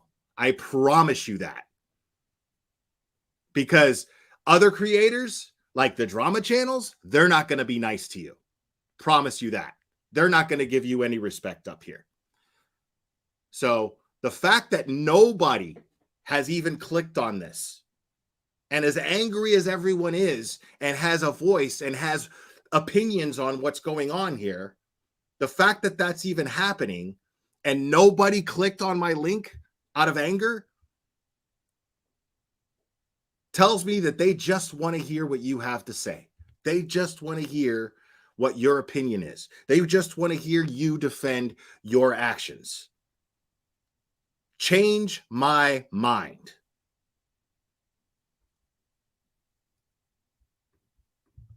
Those of you all who do not, there was a recent case about an 11-year-old boy who was brutally murdered by his stepmother, I believe. I didn't follow this case. I didn't cover this case, but it's the case of Gannon Stouch. And if I'm pronouncing that last name wrong, I sincerely apologize. But I never covered this case. I don't know much about the case. But this little kid was, I guess, brutally murdered by his stepmother. Zav Girl took it upon herself to charge people money. See, this is the kind of person Zav Girl is. This is the kind of, again, proving everyone right. Because what she wants to do is she wants to go on her channel. She's over here in my chat trying to promote her explanation because now this is a bunch of drama. Now she knows that the next time she goes live, there's going to be thousands of people in there wanting to hear her explain herself. And guess what? She's going to monetize it and it's going to have a bunch of views. And that's the only reason she's trying to sway this over to her channel. She doesn't give a fuck about justice. She doesn't give a fuck about integrity. She has no integrity. Someone with integrity, without anything to gain other than the preservation of their own name.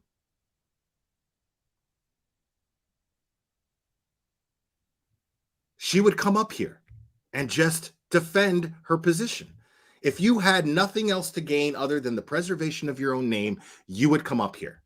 But no, you want those quick, flash in the pan, cheap little views because you did something controversial. This is your basic average critical K bullshit.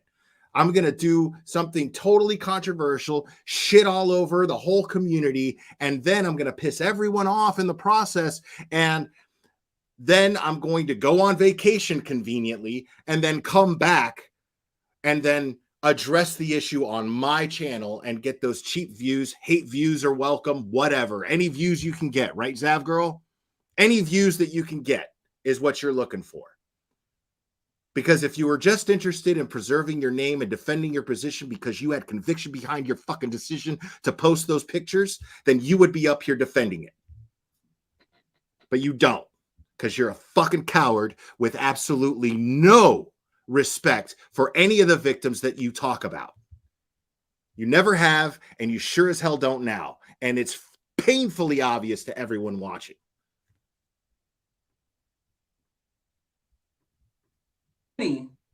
To come and look at the autopsy photos of this child. Okay?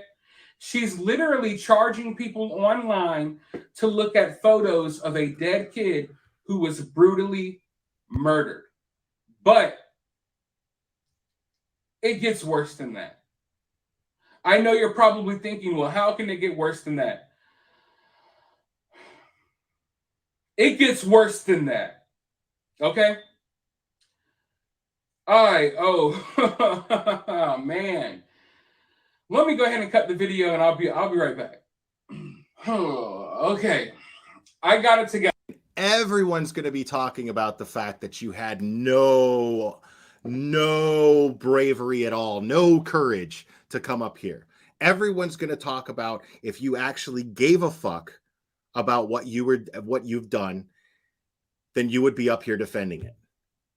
Everyone's going to be talking about how you had the opportunity to do so,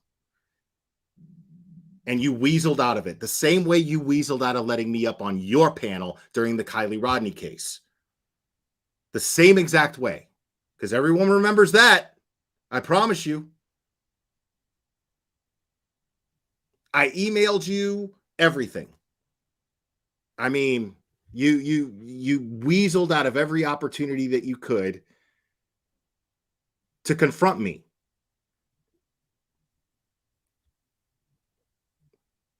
Like, you are queen tragedy pimp. Just the fact that you're trying to manipulate this situation into getting views for yourself tells us all, it gives us all confirmation that what we've been saying about you is absolutely true.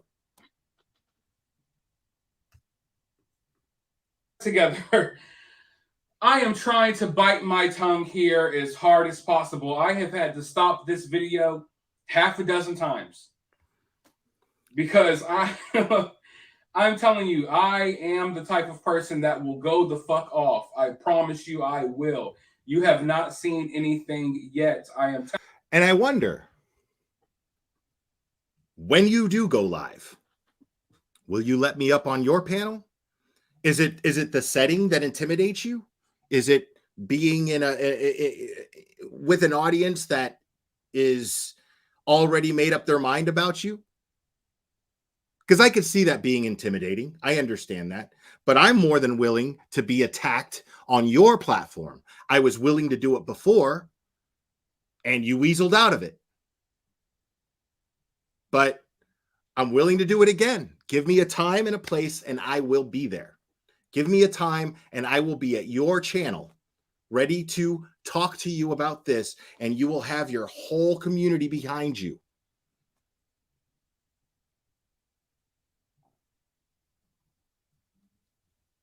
Let's see what your response to that will be. Because I'm even willing to, because I believe in what I'm saying. I have conviction behind what I'm saying. I'm more than willing to be attacked by everyone in your audience. I'm perfectly willing, because I actually believe in what I'm talking about that much. But where's the evidence that you actually give a fuck about anything that you're saying, and you're not just looking for the quick dollar? What are you showing us here? So give me a time, and I'll be happy to join you on your platform and confront you about what I'm talking about here. No, I know she won't do it, Army Vet. She's a coward. I'm telling you, I don't care how nice of a guy you think I am. I am a nice guy, but I will fucking snap in a heartbeat when it comes to stuff like this.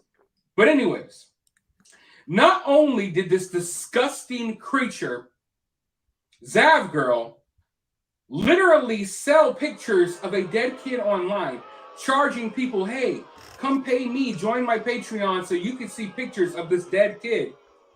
Thank you. I guess she also did a video or a little live. I don't know how to say her name, but thank where you. She zooms in on all of the parts of Gannon's body, this 11-year-old boy's body. She zooms in on his genitals. Okay. Now, that's not true. I like to be fair here. Two very credible creators who I have collaborated with more than once, who I trust their words. I trust their word and what they say. They say that that's just not true, that the genitalia aspect of this whole situation is simply not true. So I have to correct that. If they're saying so, I believe them. They have no reason to lie, and they have no reason to defend Zav Girl. So I just have to make that abundantly clear. I don't want to spread misinformation. Zav Girl zoomed in on this dead kid's genitals. Not true. And then go so far as with her with her stupid, confused looking face. What is this? What is this?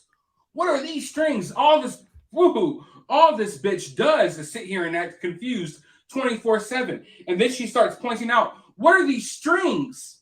They were maggots. This woman is sitting online selling pictures of a dead kid, selling a live stream. Hey, pay to watch my video where I zoom in on a dead kid's genitals and I sit here and act confused while I show you the maggots that are crawling through this dead kid's body. That is what Zav Girl did. And I am telling you right now, I do not know. She did that. Headstones and headlines. Thank you. And having emojis of dead and missing kids. May this be a lesson learned going forward to better since you now know better. That's a very positive way of looking at things. Headstones and headlines. Thank you so much. And I appreciate that. And that's a great point. Hopefully this is a learning point and she'll do better. You know, I will still give her the benefit of the doubt in that sense. I don't know her personally. Maybe she will see this and she'll do better. But I'm of the opinion that if she does better, it's because she's afraid of being ostracized, not because she's afraid of doing something wrong and something hurtful or disrespectful to a victim or their families. But having emojis of dead and missing kids is just fucked up. Brianna 25, thank you so much. The glare, I trust the creators who say nothing is visible, but I trust the ones who say things are too. Kind of torn. And there's only one way to find out for sure, which I'm not going to do. I'm with you on that. I'm not either, but I have to rely on the word of creators who I have, who I trust and have a great track record of not spreading misinformation. Calamity Jade, thank you so much. Redemption, I know his soul is resting. The physical is all family had. The top of his head, they smelled. Elbow, they kissed. When he fell, growing feet, they bought 100 shoes for precious vessel he was. That was theirs. Agreed 100% and well said, Calamity Jade. Thank you for that. Where in the hell all of these people come from in the true crime community, but where I'm from, this is something that will get you chin checked on site. If someone did something like this that lives around me, it would be on site. Okay? That's how we operate where I'm from. You do some gross stuff like this, and you. All right. So Tracy Ann Chasing is one of those creators who I'm trusting their word. And she is saying, I only saw what I saw. I switched off before the camera panned out. Sorry on a call, but seeing the questions, I did not see a private area. The area I did see above private wasn't blurred. Okay. Thank you. I mean, but maybe the privates were blurred. As you get seen out of the grocery store, the gas station, the damn Chuck E. Cheese, wherever the hell your dry ass lips take you, you would get chin checked on site. On site. This lady is sitting here. Oh, look, let me zoom in on this kid's. Oh, I don't even want to say it. Now, I want to be clear. I did not hide Zav Girl. I don't think any of my mods did. I have not hidden her. She just fucking left. So that should tell you everything you need to know about Zav Girl's integrity and convictions.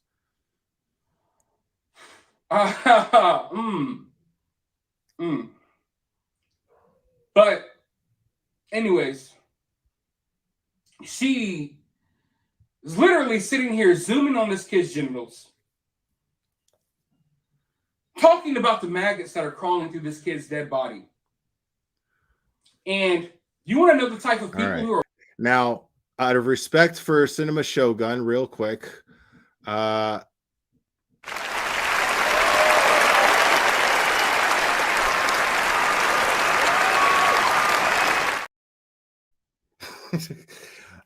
of respect for Cinema Shogun, I agree with his opinions, but I'm stopping the video because there's a little bit of misinformation taking place there. So, and I don't want to perpetuate the misinformation in any way. So I understand there's the rumors of the genitalia, and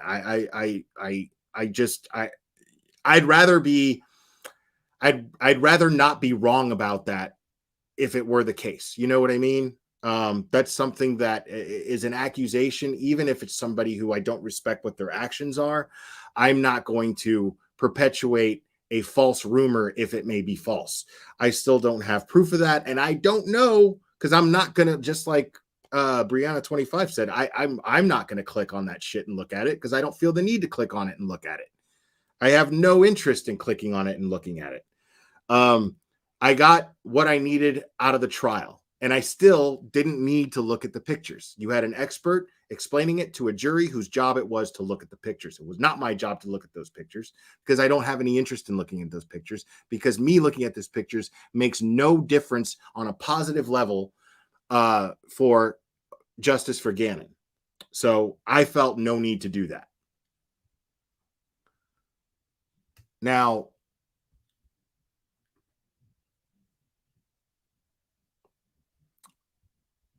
he proves it coming up. Okay. All right. We'll go through it. All right. Let's just be fair here. You guys are saying that he proves it coming up. How does he prove it? I don't see how he could possibly prove it if he's not going over the video. Haunting Haley, thank you so much. This is not what most of us in true crime stand for. Still, many are choosing not to speak out for this minor victim and his family. Thank you for doing so. I appreciate that. Thank you for listening. Thank you for watching.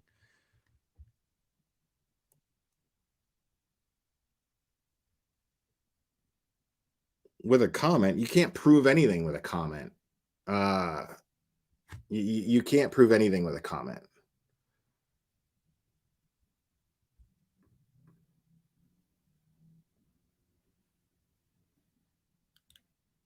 All right.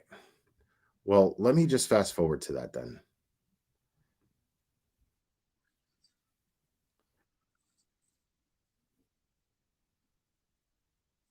Does he show a screenshot? I'm looking.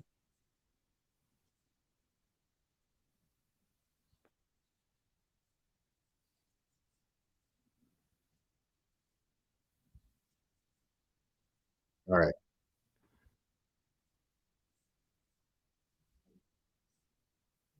If I made this video yesterday, my channel would no longer exist. And I promise you, it is taking all of the strength that I have in my body to try to just calmly run this information across you. And forgive me, I am sorry. Usually I am more put together. Usually, you know, I'm more, I don't know. I know that I'm kind of all over the place in this video because this literally has me distraught. This literally has me enraged to the point that I don't even want to talk about it anymore. You know, and when I say I don't want to talk about it, it means I'll just leave that to your imagination. Anyway, this is a comment that someone left. His pee-pee looks like Mark. All right. I'm aware of this comment. Real quick, Mr. Harlan's Tales of History's Famous Burglars. Thank you so much. Well, Zav Girl has no morals and she never will. I agree with you. She doesn't. Thank you. So this is not proof. Go find me. This is not proof that she showed it. This is proof that people in her audience don't have any fucking respect for the memory of a child. That's all that's proof of. That doesn't mean that she actually showed it.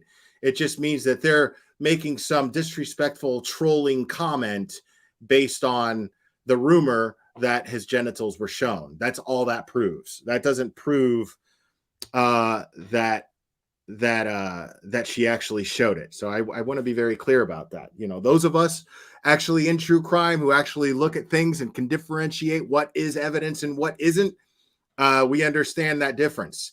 This is not proof that she showed that this is just somebody's comment. Somebody's comment doesn't prove anything. And as disgusting as it is, it still doesn't prove it. So, yeah, and others are saying that it's blurred. Yeah, I mean,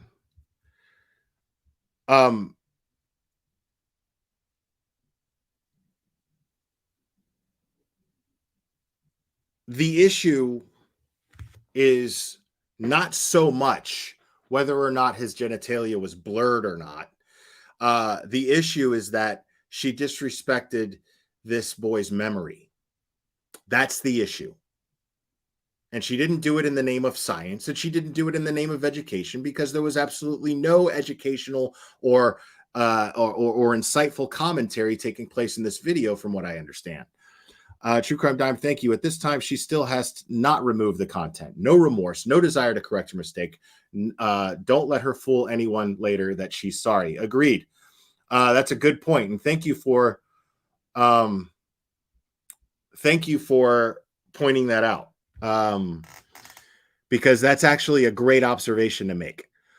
We got to look at the actions. You got to use your eyes, people. You got to look at the actions, because I don't care at this point. I mean, because she's aware of all the backlash that she's getting, because she wouldn't have been here in her chat trying to defend herself. Right? She would not have been here in this chat trying to defend herself if she wasn't aware of all the backlash that she's getting, and she wasn't listening to all of the arguments being made against her actions. And if she was actually sorry about it, she would have already taken the stuff down, but she hasn't taken it down. So later on, when she sees her numbers are being affected after this bullshit attempt that she's going to engage in on her channel to defend herself, that is merely, to me, a way to make excuses to keep the content up and keep making money off of it. That's all I think that she cares about, is making money and exploiting this child and his memory. Period.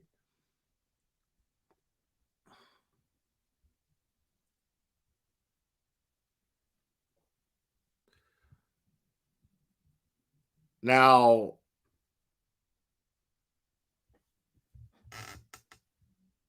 our old friend, Battery Betty, decided to chime in here. Our old friend Battery Betty decided to chime in here and share her opinions on this.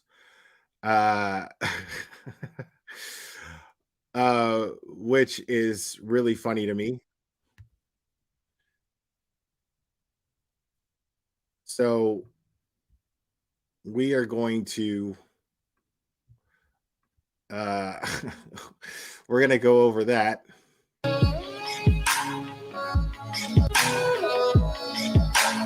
Now, again, people, you know how I feel about the clip channels. Blessed are the clip channels, people, because this way I don't have to sift through Betty's bullshit. Blank Screen did it for us. Blank Screen's description, or Blank Screen's link, is in the description. So please click on Blank Screen as well as Cinema Shogun and subscribe to them. Now, Blank Screen is a channel favorite, one of the better clip channels for sure. One of my favorites anyway. And I just find the effects that Blank Screen uses here funny. I think it's more fun to play that. So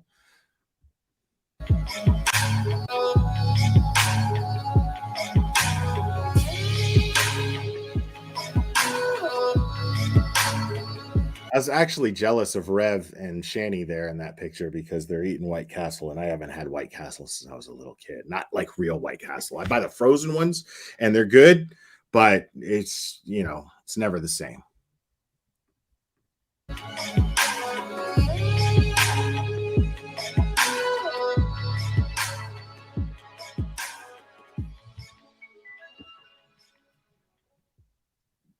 Now let's just get on to the Zav Girl. Might as well just go ahead and just dive right into this whole autopsy thing. And what? Good morning, Emma. It's nice to see you, love. I love seeing your name in my chat today. I love hearing from you, honey. So God bless you. Big virtual hug. Big virtual hug. So when it comes to Zav Girl, I know that many of my audience may or may not agree with my statement. Okay, this is going to be one that I'm just going to tell you what you need to hear, not what you want to hear. The bottom line is this country, we used to be blocked out of everything. This country worked very, very hard because we are the taxpayers of this country. And all our employees, so our government is our employees, they are required to be transparent now. Once upon a time, they could shovel stuff under the rug. We were none the wiser. Okay, so let me let's I love how Betty is the authority on telling us what we need to hear versus what we want to hear. That's always so much fun. On top of that, I just fucking love that she always gives this disclaimer of, you guys aren't gonna like what I have to say, which means that she's deliberately trying to piss everyone off. You guys aren't gonna like it. You guys aren't gonna like it.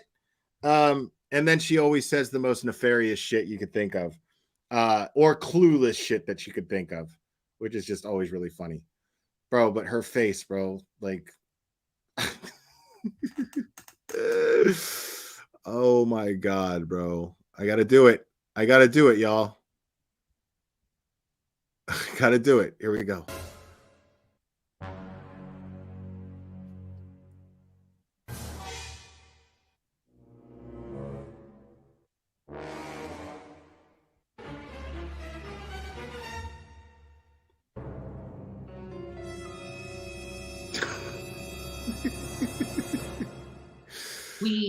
We had no access to find out what they were doing behind the scenes. Now, mind you, these are our employees, and we can't even find out what they're doing. So we, as the country, pushed along laws that forced our government to be beholden to us, the employers of them, right? The taxpayers. And part of that is public record, okay? You cannot, and when you have a trial is a public trial. That means all that information that is in that public trial is public and up for public consumption. Now, she's not wrong about that. That's true. Nobody, and that's the thing, is nobody's fucking questioning Zav Girl's rights. Nobody's challenging her rights. Nobody's doing that. I mean, it's insane that this is where she goes. It's a question of decency. Just because you have the right to do something legally doesn't mean that you should necessarily fucking do it. Like, what that explains to me is that it's simply, what that explains to me is that you want to do dirty, ugly shit, and then you use the law to justify doing it. Well, if I have the right to do it, well, then it's fine. If I have the right, well, then great. No. No, just because you have the right to do something doesn't mean that you should do it. Those rights exist for certain things, like the right to be able to FOIA and request these autopsy records. The purpose of that is to overturn convictions and to go back and reference things that happened in a case that maybe were missed and a new trial could open up. That's the purpose. The purpose is to defend the rights of the defendant and to preserve the rights of the victim. That is the entire purpose. It wasn't designed for YouTubers to blast and disrespect the memory of an 11-year-old child. That is not the purpose of it. Just because there are loopholes like the law that allow you to do fucked up things without some sort of legal ramifications, well, then that's fine. But what Betty's missing here is that she sent it. What Betty's missing here is that she violated the stipulations of obtaining these records. And one of those stipulations is that you cannot spread it. You can't share it. You can't use it for public consumption.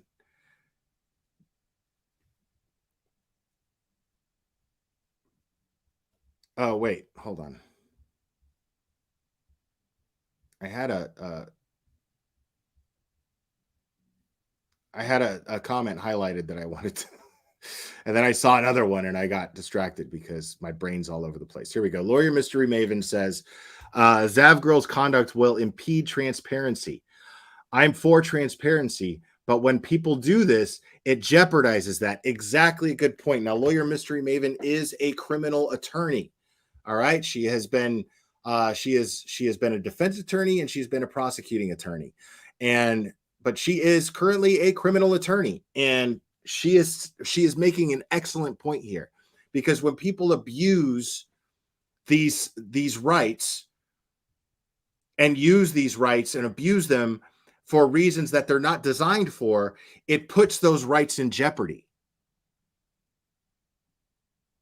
And that's a really dangerous thing, because somebody who is wrongfully convicted won't be able to obtain that evidence to be able to overturn their conviction. You know, and that's just one example. That's just one example as to why it's dangerous to abuse these rights.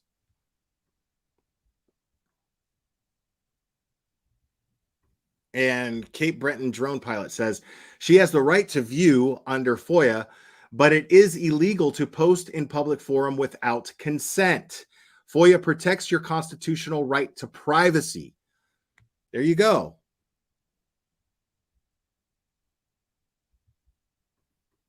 Period.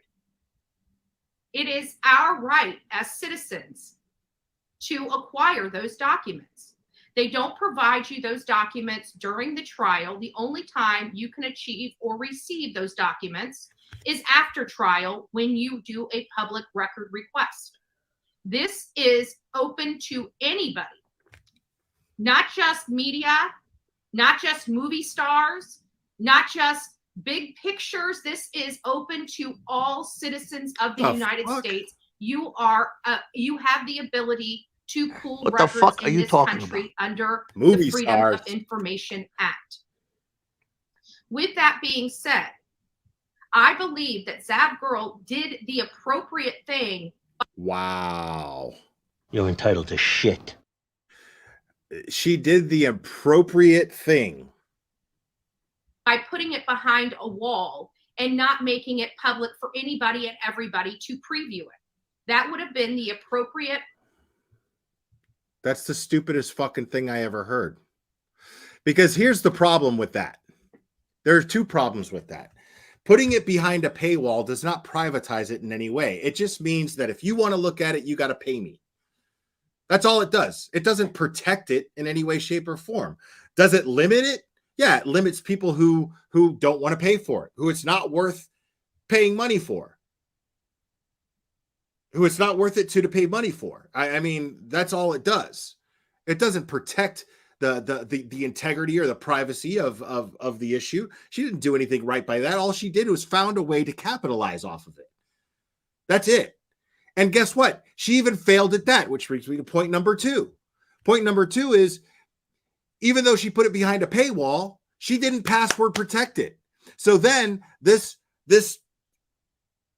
Dropbox that she put it in, that's not password protected, those people who paid the money for it decided to go and share it on Facebook groups and in Reddit groups or Reddit forums. I mean, and the court can limit access. Good. Yeah. I mean, she didn't do anything to actually protect the integrity of this child's memory. She did nothing. She didn't do anything commendable by putting it behind a paywall. She made it worse. The only difference between putting it out there and putting it out there behind a paywall means if you want to look at it through me, you got to pay. That's it. I capitalize off of it. That's all it means. The appropriate procedure for discussing this. Does she have a right to discuss it? Absolutely. Is it public record? It absolutely is. Now, I realize that a lot of people, this is an emotional for them. You know, it's emotional to think that somebody is reviewing a case. We have that right to review those cases. And we have the right, if our audience so chooses to want to learn about those cases and see what we have about those cases, they have the right to learn about those cases. They have a right. Every single one of you have a right to learn about those. And many of our audience don't know how to pull public records. They don't know how to get I'm retarded? These files. They don't know how to review these cases. They rely on people like me, people like the docket, people like Truth and Transparency. Now, granted, you know, they may have blurred certain images, but that's up to their discretion. And as offensive as that may be to some people, that is how it is. It is not. It is up to whomever gets those documents how they would. Eddie, check your depends. That's like disgusting. To present them. They are public record. What Zav Girl did was not illegal. It did not violate any policies. She did it the right way. She blocked it from the general public, and those who would like to see it could see it. Now, people are talking about a paid wall. How else are you supposed to keep it from the general public? What's Patreon? Okay, so Patreon is another platform that is a paid platform. We're actually going to be moving over to Patreon. I've had the account set up for well over a year. I've just never done anything with it and never promoted it. And I can tell you that, you know, I understand that many people are offended, okay? And I understand the offensiveness that seeing a young child's autopsy report, but it's part of the public record. And this is what I was talking about related to Kylie Rodney when everybody was saying, oh, well, the parents don't need to release the autopsy. And I told you, as soon as this goes to trial, that autopsy is going to be part of the public record, and that autopsy will be discoverable by the public. It is a public trial. It's a public record, whether we like it or not. This is the laws. Our laws are not based on emotion. Okay? I know that a lot of us have, you know, emotional and moral and other things that keep us from doing certain things. But it doesn't mean that you can't. It doesn't mean that it's unlawful. And again, the law has no emotion. Okay? It's not emotion. It's not emotional. We're emotional. The law is not. And the law is black and white. So for those that are wanting to go out and beat up Zav Girl, you know, just take a step back, because there's going to be a time when those public records because maybe somebody is arrested wrongfully, convicted wrongfully. Those public records are the only thing that help those people get out of those troubles. It's those public records. It's people like activists and people that like that nonprofit that goes around, the Innocence Project. They would never be able to help any of their clients without public record laws. That means showing unobstructed autopsy views. Trace the signal. And again, I understand that many people are emotional, that this was in bad taste for a lot of people. But I just want to let you know, in my opinion, she did it the right way. She had a right to share it. She did have a right to share it. She has a lawful right to share it. You know? And again, it may be offensive. I wouldn't watch it. Okay, smart ass. Let's see what this mystery's all about.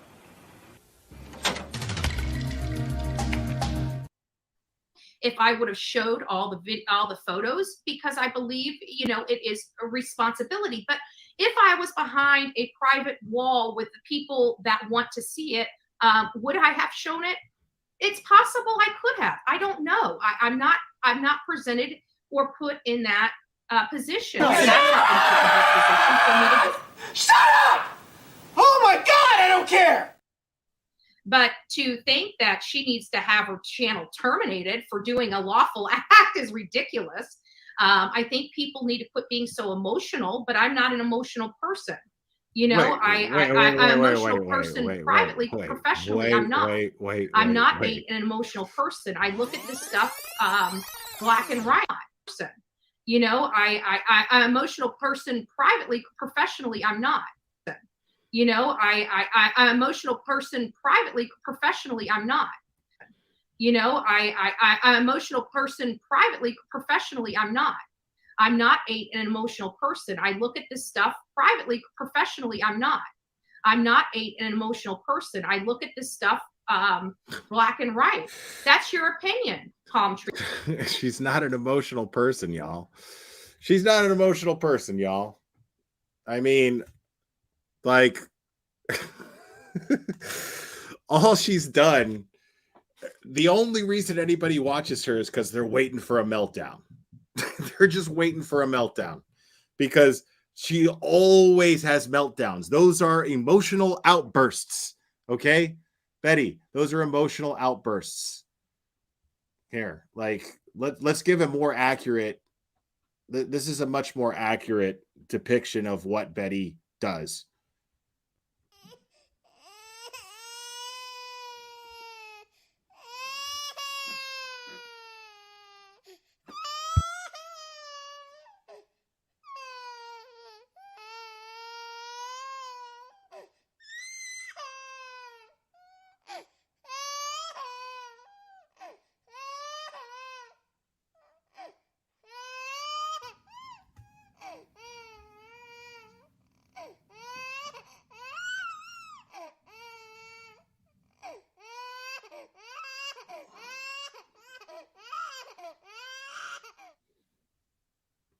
Killed me to hear that 911 call.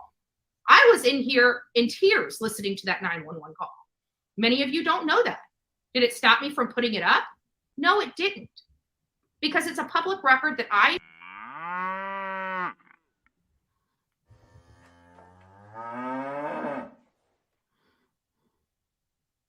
we're all adults here. Many adults are a little more curious than others. And you don't have to agree with people. Just because you don't agree with them doesn't make it right or wrong, in my opinion. It's your opinion. And I really hope that people start realizing you do not have to watch something if you do not like it. You can turn the channel. You can choose not to support that creator or the content that they provide you. That's the choice you as the audience have to do. To go around and try to destroy somebody's channel for doing a lawful act that you disagree with. Bro, nobody's trying to destroy anyone's channel, dude. Like, I love that. She always says that. She always goes there. You're trying to destroy. She's the only one trying to destroy people's channels. She's the only one taking people to court. She's the only one trying to shut people up. And the only reason she's doing it is because there's creators like me and other creators that just simply point out the bullshit behind what she's saying. And she hates that. And she hates it because she can't control it. It's like, it's just an involuntary tick that she just goes there to this fucking this place of stupidity and never makes any fucking sense. And then we point it out. Because the fact of the matter is the stuff that she's saying, because she's talking about very important things, and not knowing shit about what she's talking about while claiming that she has some sort of education behind what she's talking about when she doesn't, that's dangerous. That is spreading misinformation. That is misinforming your audience. And one of these days, your audience is going to look at something like what you said as something to hide behind when they go and do something fucked up and stupid, and then they're going to end up getting locked up. Because you sat here and justified their actions somehow. Because all you're doing is trying to justify your own shitty actions.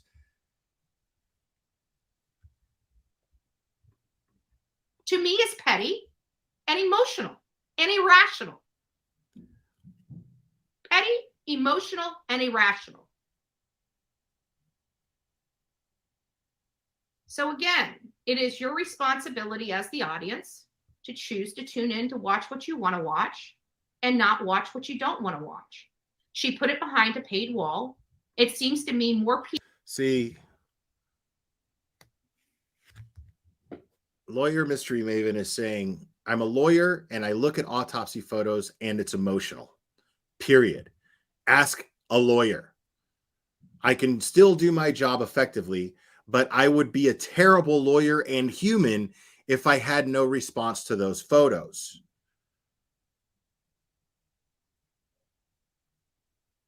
I mean, we all look at lawyers, you know, we all have this overall opinion of lawyers. I know I do. No offense, Mystery Maven. But I have my own opinion of lawyers, you know, but at the same time, it's irresponsible to assume that lawyers are heartless, that there aren't lawyers out there that actually care about victims, that there aren't lawyers out there that actually care about justice. You know, I mean, it's irresponsible to think that that's the case. Jennifer Ray, okay, you're saying I'm going to report Zav Girl. I mean, y'all do what you want. I mean, do what you want. I support your right to do that. I mean, the report option that is there on YouTube, and if you choose to use it, fine. I'm just not somebody who subscribes to that. I'm not somebody who I don't think that what Zav Girl did, I think it would be a waste of time, first of all, because she played the situation safely and she didn't post the pictures on YouTube. There's no basis to report her. So the best thing I could do is just try to educate people to see the difference between scrupulous behavior on YouTube and unscrupulous behavior on YouTube. You know, scrupulous behavior in the true crime community versus unscrupulous behavior in the true crime community.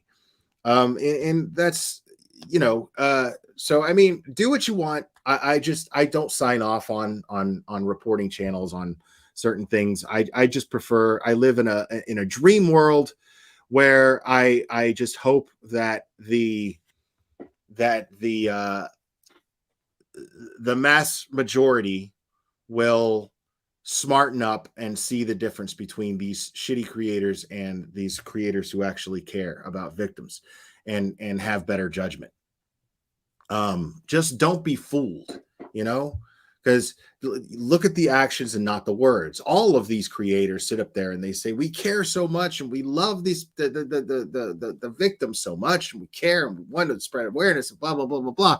But their actions are not anything of the sort. It's like Zav Girl. You take Zav Girl who sat there and said, well, you know, I'm doing it. I'm sharing those photos for for educational purposes, for science, because I'm interested in science. Yet she gave no scientific explanation. And if you're not qualified to give a scientific explanation, that's fine.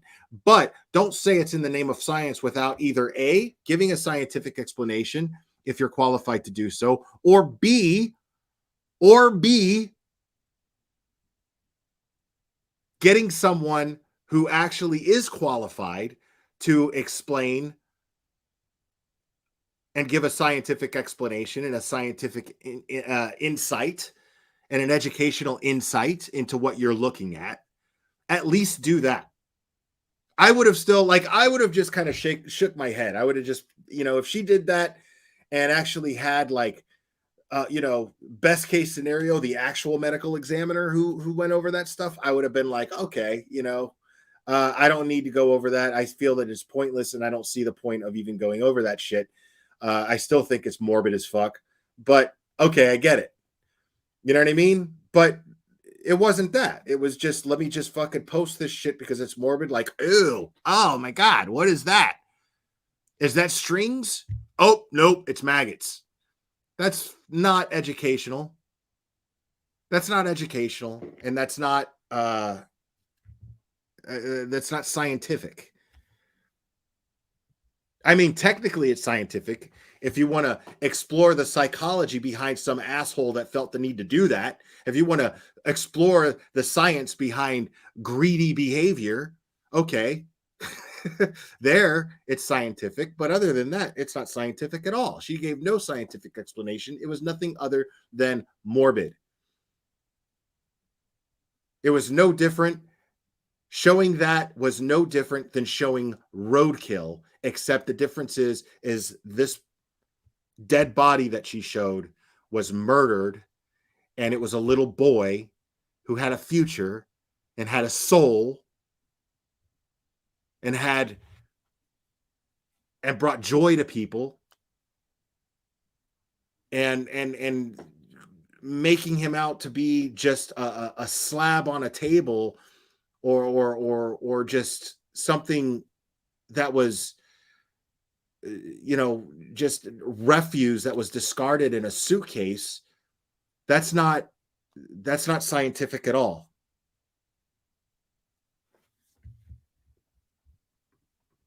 People are upset that she put it behind a paid wall to limit the access to it, which is what the community out here, true crime, is saying.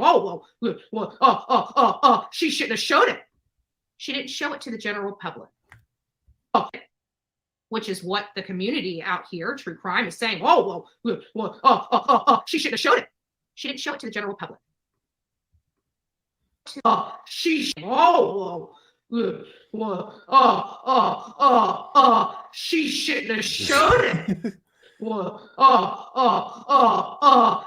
shouldn't have showed it. She shouldn't have showed it. She shouldn't have showed it. She didn't show it to I'm the such general a public. child, bro. I love it. And you know what? Hold on. Out here, true crime is saying, hold on. I gotta do this. I gotta do this. This just kills me.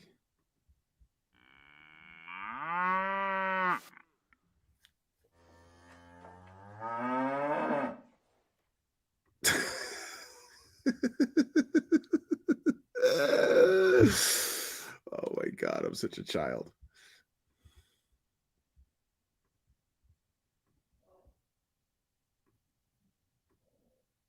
and you know what? I guarantee she spent hundreds of dollars acquiring that file. Hundreds of dollars. You have no right to tell her what she can do with her money or what she can do with her content. Again, it's not a popular statement. It's not a popular stance, but it's realistic. And it's the... Is that a filter or her real face? It's a filter of her real soul. If that answers your question. Reality. Okay? It's the reality. I don't sit here and tell you, my audience, things you want to hear. It'd be so much easier, right? to pander to your likes, right? That's not what we're here for. We're here for the truth. And the truth hurts. And it sucks. And that's it. She had a right to do it. She did it. There are some people upset about it. I guarantee the people that went in there and watched it were probably educated and were able to see what truly happened to that little boy. And if that's what they choose to do, that's their choice. You suck. Let's not forget we are American citizens, right? And we do have a right to choose for ourselves. Now, I'm not a fan of Zav Girl. I don't watch her. I'm not here to, have her back, Where do you get these fucking take idiots, her huh? six, Where do you get them? Cover her six or anything like that. That's not what I'm here for. I don't know her. I could care less. I have no dog in the fight. None. She's not, quite frankly, in all reality, no offense to Zav Girl, but when I've watched her in the past, she bores me. That's why I don't watch her. She bores me. She puts me to sleep. Wow. She can't even defend her without insulting her. That's why, but it doesn't change the fact You that need right to is shut right and the wrong fuck is wrong. up. Fair is fair. I understand there are emotional people on here. Listen, you guys are watching true crime. Okay, I don't know how to make that make sense to you. So you guys are here watching that I want to true ride crime. that horse again sometime. Okay? There's going to be a lot of Yeah. disturbing details in true crime. Period. And for many people that can't handle maybe true crime, even if you're a true crime junkie, if you can't handle looking at an autopsy report or autopsy photos, then maybe you just need to go to channels that do commentary. But the channels that actually investigate these cases, we have to look at these autopsy reports. You can't, how are you going to, I don't get it. Do you think that we're all just knowledgeable here and that we can just pull all this stuff out without reviewing anything? Every time we turn around, everybody on the internet wants receipts. Then when you proffer receipts, you want to complain about it. I'm not an emotional person when it comes to YouTube, okay? I'm not an emotional person. And that's why when people say stuff and I do stuff, I'm not an emotional person on here. So trying to pander to my emotions is not going to...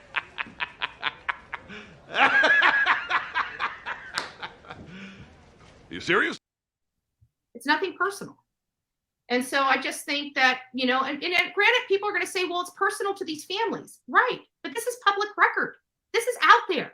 Anybody can. Okay. I'm really glad that Blank Screen did this because that right there just proves right there. This is an advocate for victims, folks. Remember that. She is a self-proclaimed advocate for victims, right? She is a self-proclaimed advocate for victims. Personal to these. And so I just think that, and granted, people are going to say, well, it's personal to these families. Right. But this is public record. This is out there. Anybody can acquire it. Anybody.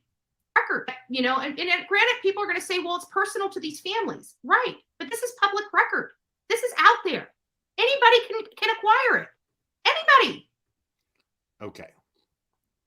So right there, this self-proclaimed victim's advocate is saying that she's acknowledging the fact that it's personal for the families. She knows it's personal for the families, but she doesn't care.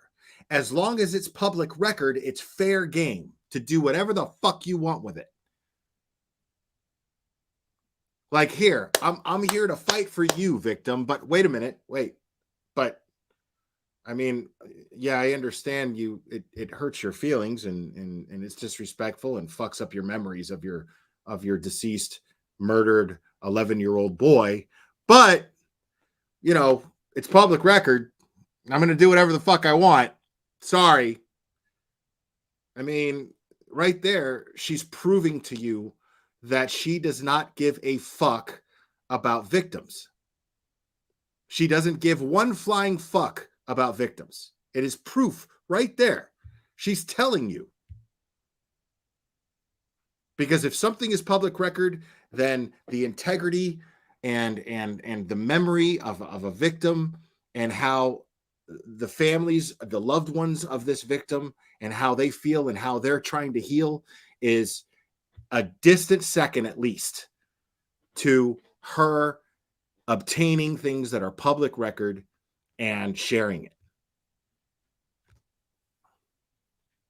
And thank you. Yes. Autopsy photos are not receipts. Apples and oranges. Okay? Not the same fucking thing. Yes, we say bring receipts, bring receipts. We don't need those receipts. That's what do we need? Receipts that Gannon was murdered? We got that already. There was an entire trial convicting the person who was responsible. Press conferences with the parents of this child pleading to the public, not even knowing that he's dead yet, pleading to the public to help find him.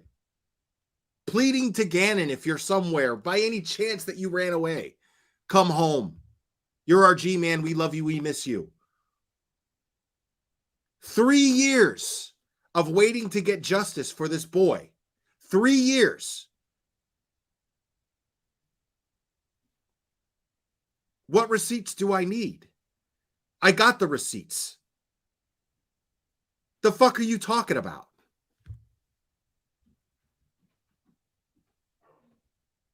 Right. Dodo, Zav is trying to solve a solved case closed. A solved closed case. Exactly. Like, what are you doing? So don't be beating up the people that actually do the work to get the stuff. If you don't want to watch it, don't watch it. That's my stance. If you don't want to watch it, don't watch it. But this petty, irrational, I'm gonna take your channel garbage. It's got to stop on here. If you don't want to watch it, don't watch it. Move on. Go find another channel that you can find that meets your needs. Zav Girl doesn't meet my needs. I don't watch her. Right? All right. Enough with that. I think I've made my stance pretty clear on how I feel about that. Do I frown upon it? I probably would. It would probably be disturbing to me. Okay. Don't misunderstand where I'm at here. But right is right and wrong is wrong. And at the end of the day, she did nothing wrong. She did nothing unlawful. And quite frankly, I think people are getting way over emotional for this.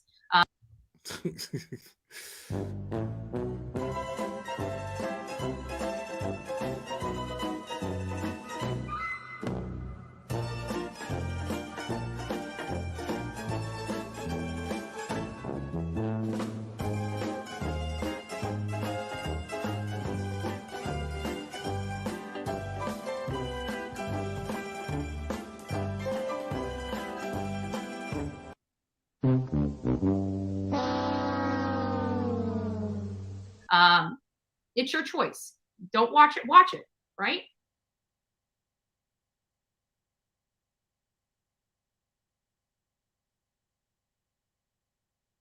About the whole autopsy. I appreciate y'all being respectful. I know that it's not the most popular statement made. I get that. I'm not, I didn't come here to be popular. I came here for the truth. And I know sometimes the truth isn't what people really want to hear. I understand that we as human beings. So I just dropped the link to this video in the chat. That is blanks. It's blank screen. So make sure to click on the video, click on that link and give it a like. So that blank screen gets the views, and go into the description of this video, of this live, and subscribe if you're not subscribed already to Blank Screen and Cinema Shogun, please. Beings are emotional. It's unfortunate our law is not, but it's fortunate that our law is not. If we had laws that were emotional, we would be in a lot of trouble. And I'm very thankful that we as human beings can have emotions, and we as human beings, our emotions can direct us in what is right for us and what is wrong for us. But even what is right for us and what is wrong for us is a very individual and what the fuck are you talking about? And my decision of what is palatable to me It differs from what is palatable to you. What is education to me may be different from what is education to you. So as we are all expressing that we want people to hear our voice and stuff, we also need to express that you have your voice and your common sense in your brain yourself. You do not have to watch it, entertain it, or listen to it. Trace the signal. That is a choice that only you can make because it's personal to you. But don't try to change other people. That you don't have a right to do. You have a right to be who you are for yourself, just like everybody else has a right to be who they are for themselves. Let's not blur the lines. Let's not blur the lines. If you don't want to watch something, it's your responsibility to change the channel.